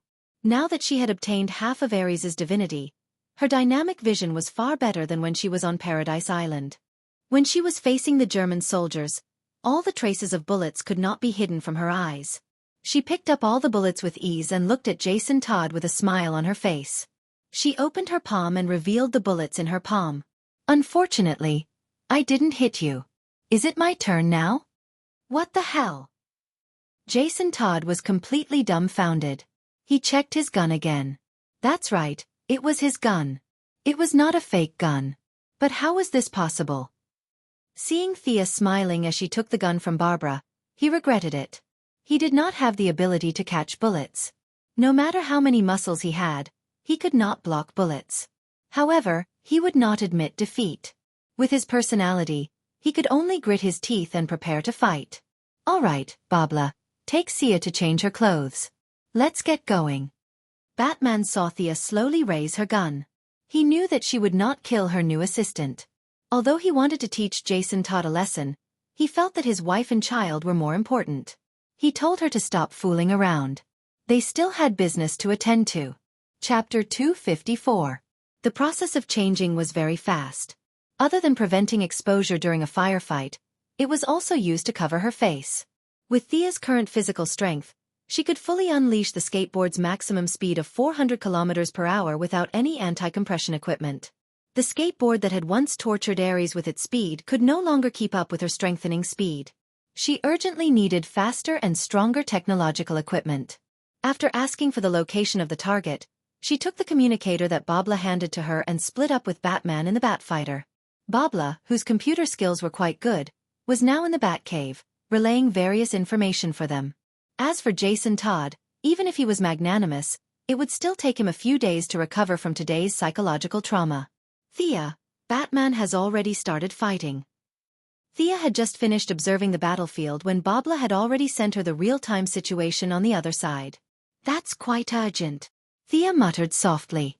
Batman was not as indifferent to this relationship as he appeared to be towards Talia and her son. The two of them arrived at the target location around the same time. Thea's Eye of Horus had just roughly scanned the area when he had already rushed in. Rushing in without even a basic investigation was definitely not the fighting quality of someone who had dominated Gotham for many years. Back then, they had agreed to attack at the same time. Thea did not find any heavy weapons inside. She put away the skateboard and blasted open the metal door with an arrow before rushing in. Against these modern criminals with guns, Thea did not use any magic or the Chosen's talent. She only used the magic arrow that came with the divine bow. She activated the Eye of Horus and shot one person regardless of distance and distance. From the time she entered the mechanical processing factory, 7 to 8 criminals had fallen under her arrows in just 2 minutes. The factory had been abandoned for many years and was very messy. Piercing through too many objects would greatly reduce the visual range of the Eye of Horus. Thea took a full 5 minutes to find her target. Babla, tell Batman that my target is his son. Roger. The clown's subordinates shared the same characteristic as him. They were all crazy. Sia didn't hold back at all. She killed everyone she saw. Her deterrence didn't work at all. These people acted as if they didn't see her. They all hid in corners and fired crazily. Rockets and grenades were fired from time to time. These people didn't even think about the serious problem of whether such a powerful weapon would bury everyone indoors. As expected, mental patients were the most terrifying. Thea shook her head and shot another 2 men with rocket launchers to death. Hey, this kid is quite spirited. Why are you glaring at me? Damian Wayne wasn't hard to find, or rather, these lunatics didn't plan on hiding him. Thea found Batman's son in a room full of junk. Seeing that there was still tape on his mouth, she tore it off for him. Idiot, there's a sneak attack. Kid scolded as soon as he opened his mouth, but he still reminded Thea. Thea had already discovered the person behind her with her psychic power. She was only afraid that the other party would take Damian as a hostage, so she deliberately exposed her weakness. On one hand, she wanted to lure the other party into a sneak attack, and on the other hand, she wanted to create an opportunity for herself to approach Damian.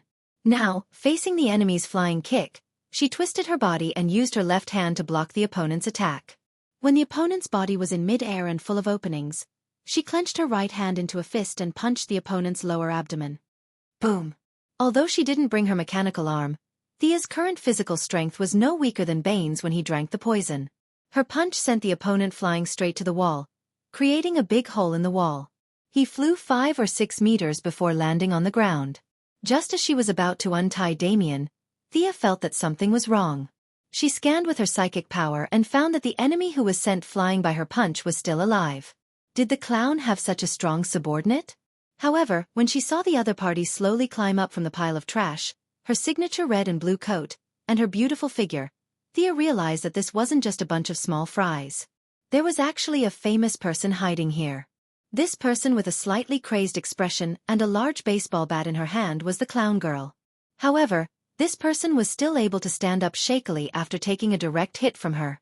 She was only wearing a dirty tank top, and there was no armor or clothes on her lower abdomen. There was only the mark of her own fist. This was definitely not a normal person's physique. Was she injected with some kind of enhancer? Interesting. It would have been troublesome to deal with this person when she first arrived in Gotham, but now, You're Talia's sister? You're much stronger than her. Although the clown girl stood up, the feeling of being punched was not pleasant. She felt that her intestines were about to break, and she was only holding on for now. She's not my mother's sister. She's an imposter. Before Thea could say anything, the naughty child beside her started to strongly disagree. 3 black lines appeared on Thea's forehead. What do you think you're doing? Imposter. I wouldn't even bother to impersonate Talia's sister, Nissa. As expected, naughty children are the most annoying. If it wasn't for Batman, I would have beaten the sh*t out of you. Depressed, Thea was too lazy to explain that there was a beautiful misunderstanding. In fact, she welcomed this kind of misunderstanding. Clown duo, if you have any grievances in the future, you can go to the Ninja Master. Of course, it would be even better if you misunderstood that I'm Darkseid's relative. It would be nice to think about how the clown blasted the Apocalypse Star into space dust. Cut the crap. Come here. Thea nimbly cast Magician's hand and dragged the clown girl to her front. The clown girl was trying to say more while waiting for her body to recover. Unfortunately, Thea observed the clown girl closely. Although the clown girl's face was painted red and blue, making her look like a monster from afar, she was actually quite good-looking. Her body was exactly what all men in this era dreamed of. How could she be a lunatic? The naughty child, Damien, was completely silent. He no longer dared to make a fuss about the imposter. From his point of view, he only saw Sia waving her hand, and the clown girl appeared in front of them with her feet off the ground. It was as if there was a pair of invisible big hands in the air that were strangling her neck. This scene still had a lot of impact on Damien, who was only 6 years old despite his maturing mind. He looked at Thea's face from the corner of his eye. Is she really here to save me? She can't be father's enemy, can she? Even though he told himself to stay calm, his legs still felt weak. Damn it, what kind of eyes are you looking at? The clown girl was almost suffocating. She was not afraid of death, but Thea's look of looking at her as if she was some kind of rare animal made her angry. She pulled out her revolver and aimed at Thea's head. She can still move? This was a little out of Thea's expectations. She reached out 2 fingers and caught the bullet. Under the clown girl's horrified gaze, she also took the revolver from her. She held it in her hand and gestured a few times. The gun felt really good, but unfortunately, Thea had no love for it. Chapter 255. The gun was a good gun with excellent performance in all aspects. As for people, Thea kept looking at the clown girl. Should she strangle her or shoot her? Forget it, she's a woman after all. Why should a woman make things difficult for another woman? Let's see if there's any chance of saving her. Thea withdrew the idea of killing the clown girl and silently used her mental power to try to brainwash her again. However, the magic that worked every time encountered a setback for the first time. The clown girl actually resisted her mental invasion. This was something new. Thea increased the output of her magical power again. Initially, her magical power entered smoothly, but it was soon attacked by a strong mental wave. Both sides fought to a draw. In the end, Thea was afraid that the strong mental wave would burn the clown girl's brain, so she unilaterally withdrew her magical power. This B*TCH could actually resist the mental magic with her crazy willpower. It was Thea's first time seeing something so non-magical. She was even more curious. However, looking at the clown girl's pained face, It must have been a huge burden for her when the two forces fought in her mind. If she could resist it, wouldn't the clown's mental resistance be even stronger? I'll spare your life today. When I have time in the future, I'll find a few mental patients in Star City and study them. Thea turned the gun and knocked the clown girl unconscious with the butt of the gun. She untied Damien and threw the clown girl's gun to him for self-defense. Thea contacted the Bat Cave. Babla, the child has been rescued. How's Batman? Do you need my support? Before Babla could say anything, Batman's voice came from the communication device. You go back first, I'll be right there. She could hear that the battle on Batman's side was not over yet. The sound of gunshots and his fists hitting the clown girl's face could be heard continuously. The arrogant Batman. Since he said that he didn't need support, then forget it. His relationship with the clown was too complicated. It was better for outsiders not to get involved. After placing the clown girl behind the skateboard, Thea asked Damien, "Kid, are you afraid of heights?" You. How dare you look down on me? My grandfather is a ninja master. Although Damien was in awe of her strange abilities, he still grumbled unhappily. Okay, I got it. Come up and stand still. Don't move. Thea interrupted his bragging and placed him in front of her. What's so great about that? If it wasn't for the fact that the ninja master was backed by the 3 palace demons, I would have dealt with him a long time ago. Pulling Damien along, he slowly flew out of the mechanical processing plant. Looking at the corpses on the ground, Damien was a little surprised. Are you really my father's companion? He doesn't kill people. The corpses on the ground were all killed with a single blow. It could be seen that the person who killed them didn't hesitate at all. Damien, who had already begun training under the ninja master, could see this. However, there were no sharp weapons left on these people's fatal spots. This made the 6-year-old Damien a little puzzled. He didn't know how Thea killed so many people. I'm not his subordinate, and I'm not from Gotham. He can't control me. Thea couldn't be bothered to brag about her bloody experience in Gotham to a child who was only a few years old. Back in Arkham, Batman didn't say anything when she went in and out, and there were corpses everywhere. He probably knew her habits when he asked her to come and save people. Moreover, she didn't kill all of them. There was still a guy with a name behind the skateboard.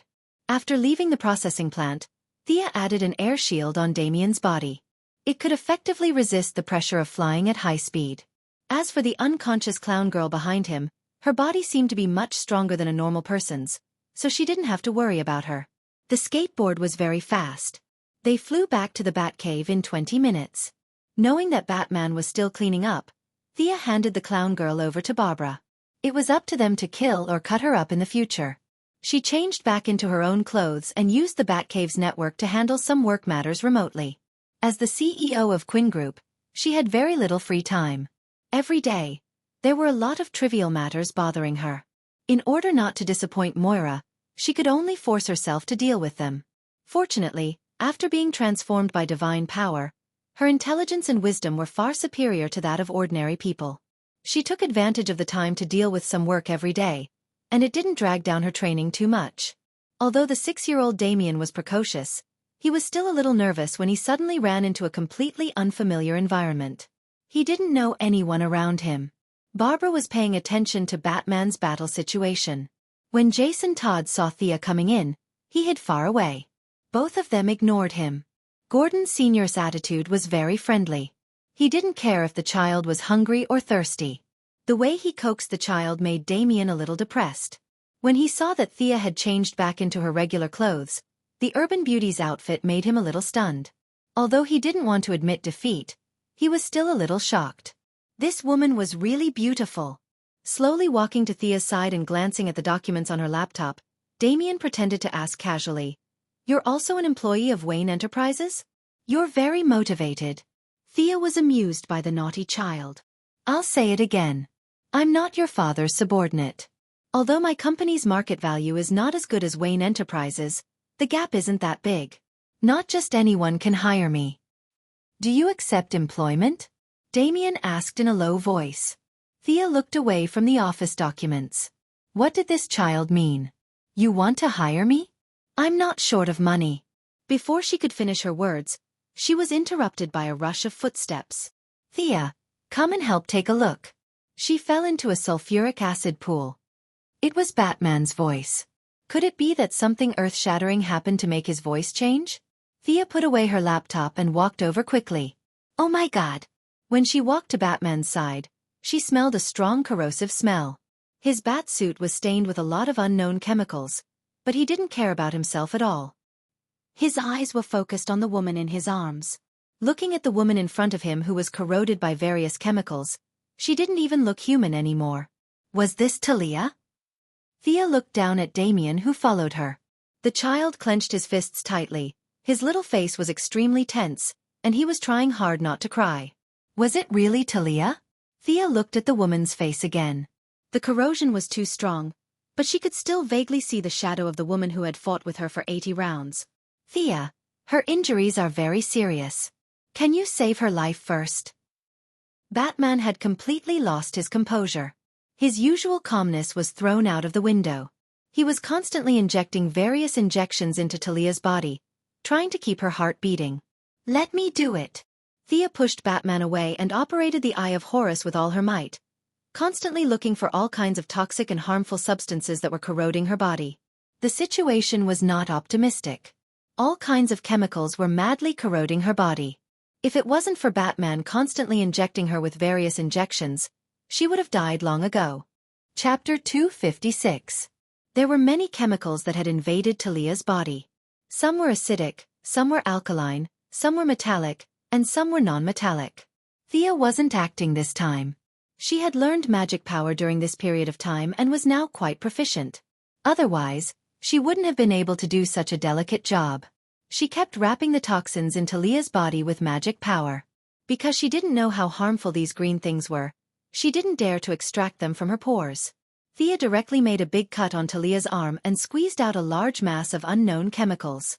Her heartbeat has stabilized. Batman had been staring at several instruments. Now that the chemicals had been extracted, he knew that Talia's life was saved. His efforts weren't in vain. Phew!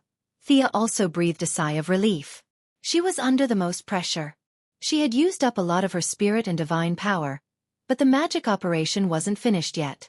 Now Talia's condition had changed from dying to half dead. If Thea didn't do anything, she would basically be in a vegetative state. There were still a lot of chemicals in Talia's body. Many of them had already attached to her internal organs. Thea's knowledge of chemistry was far from enough to identify all the categories. At first, she only extracted all the lethal ones that she knew. She wasn't very sure about the rest. Maybe the two substances would react and kill Talia. Batman was needed here. After learning about Thea's problem, he said that he would be the one to solve it. He didn't need the help of others and ran off to the side to mill and grind the detection equipment. Thea naturally couldn't stay idle. She took out her laptop and connected to the internet to analyze on the spot. When she encountered something she couldn't determine, Batman, the humanoid computer, would ask. She extracted a few more highly harmful chemicals. The rest was really hard to determine. Fortunately, Batman was very fast. She didn't know what he had dismantled. It took him half an hour to make something that looked like a metal rod. Scanning Talia's body, he could collect the trace elements emitted from her body and connect to the main computer in the Batcave to analyze the characteristics and toxicity of the substances. There was no need for Thea to guess blindly like a blind man touching an elephant. It seemed much more reliable. From time to time, Batman had to calculate the ratio of several chemicals to see if they were harmful to the capillaries, the intestines, and the respiratory tract. Sometimes 4 or 5 substances were mixed together, creating a messy relationship that even a genius like Batman couldn't figure out. What he couldn't do, Thea didn't bother to think about it. She just used the hard way. She made a deep cut near those unknown chemical substances and took them out first. Not far away, Damien watched as Thea cut her mother until she was covered in wounds. His heart ached terribly, but he also knew that it was time to save her mother's life. He watched them busying themselves anxiously. Halfway through, Barbara and Jason Todd also joined in to help, bandaging the wounds and cleaning the ground. The entire Batcave smelled very good. A large amount of blood mixed with countless chemicals extracted from Talia's body made Barbara dizzy and cover her nose. Jason Todd was a tough guy, but looking at his wobbly legs, it was obvious that he was forcing himself to hold on. "Are you completely fine?" Batman asked Gordon Sr. to take Damien out first, But after a while, he couldn't hold on any longer. He was too close, and he felt his vision turn black. He knew that he was still affected by the chemicals. In order to keep his mind clear, he took out a gas mask and put it on. Only then did he feel better. But seeing that Thea's face was still normal and there wasn't a drop of blood on her body, he couldn't help but ask. Ha! Thea was studying the dark brown substance hovering near Talia's kidney. Hearing his question, she answered without thinking, "This smell doesn't affect me." Batman nodded, indicating that he understood. "Isn't it just super endurance? You're not the first person with this ability, so it's not rare. I'll note it down later." Thea didn't know that in Batman's little black notebook, there was a note about her super endurance right after her X-ray vision. After helping for half an hour, Barbara felt that she had done her best. She didn't have anything to do with Talia at all. Using the excuse that her injuries hadn't healed, she went home to sleep. This day's experience was really legendary for her. She came to the Batcave lying down, and now she could walk back as if nothing had happened. She needed to go home and think carefully about whether today was a dream. Jason Todd was a real man. Seeing that Thea was fine, he didn't wear a gas mask because he didn't want to admit defeat. Unlike Batman, he wasn't in close contact and could walk to the entrance of the cave to get some fresh air from time to time. Finally, he lasted an hour longer than Barbara and finally went back to rest. Halfway through, Thea called Star City. Talia's injuries were very complicated, and she wouldn't be able to go home for dinner. Batman politely said that he would be the host and treat her to a meal. Thea waved her hand, indicating that they should save the person in front of them from the gates of hell first. The two worked together for an entire night. Catwoman, who hadn't shown up for a day, greeted Thea and found that they were treating Talia. Although she was a little jealous, she didn't say anything when she saw that Talia's face was disfigured and she almost didn't look like a human anymore. After staying in the room for a while, she also felt that the smell was too inhuman, so she left. Finally, when the sun was about to rise, the two finished treating Talia.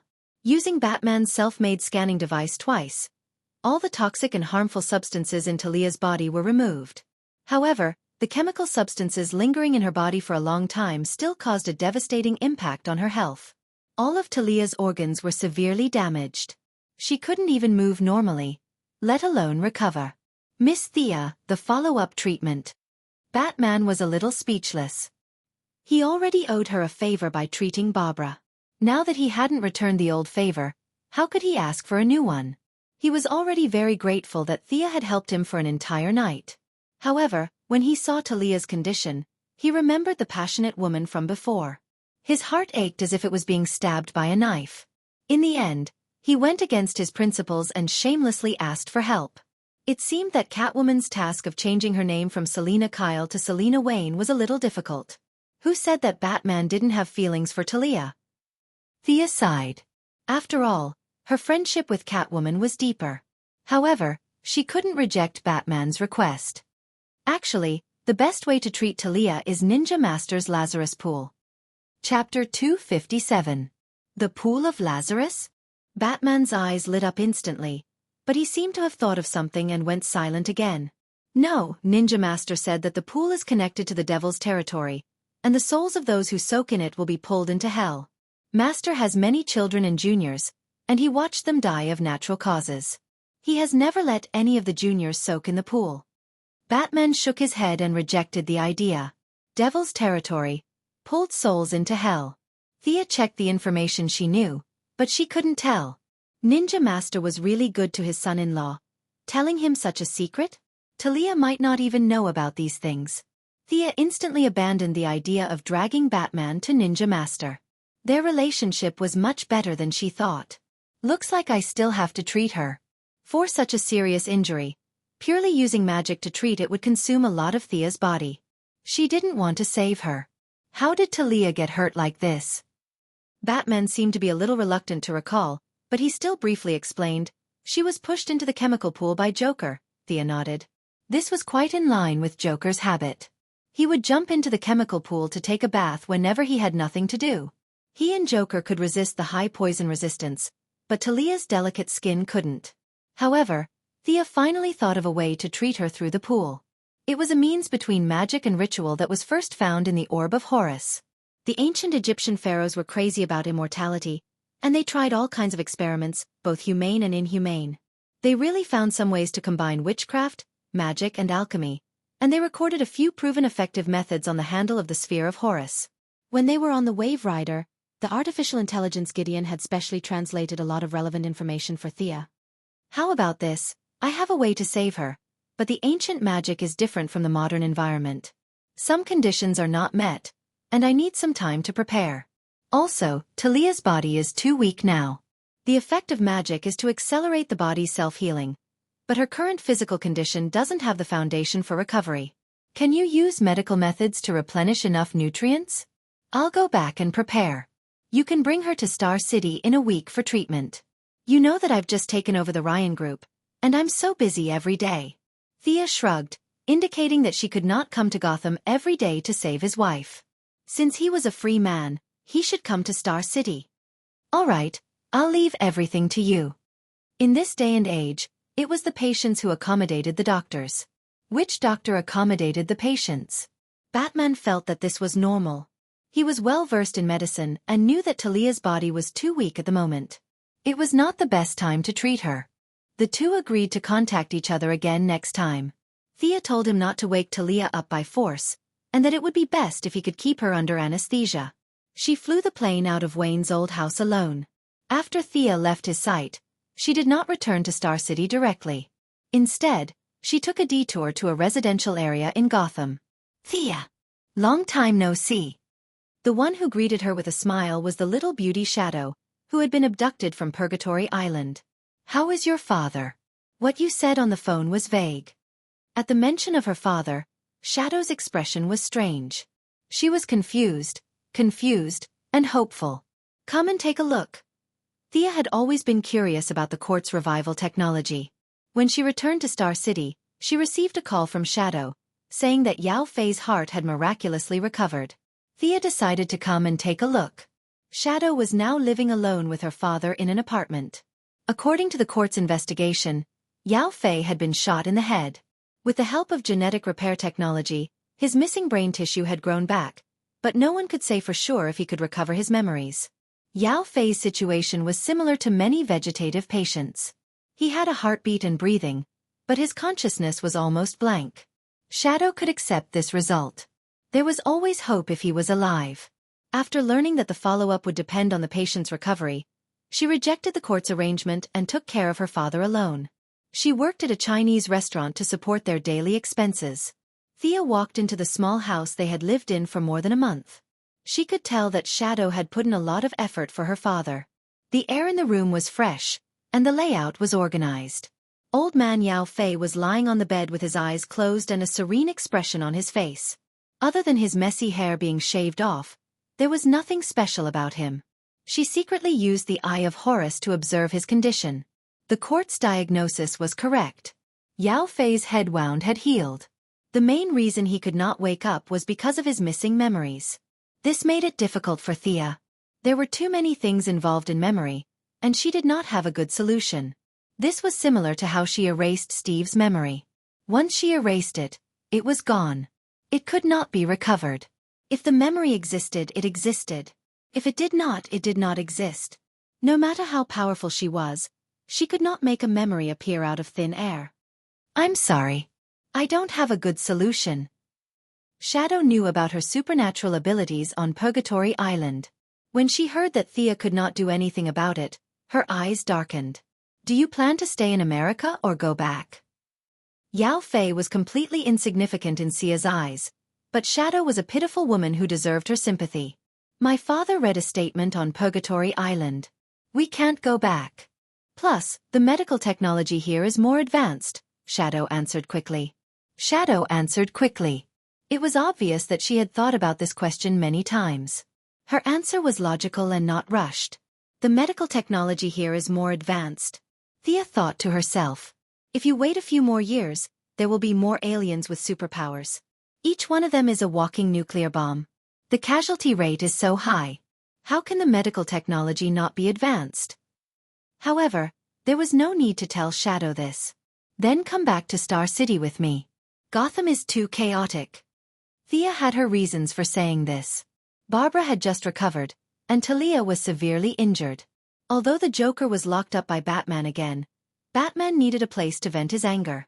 Gotham's criminals were the best target.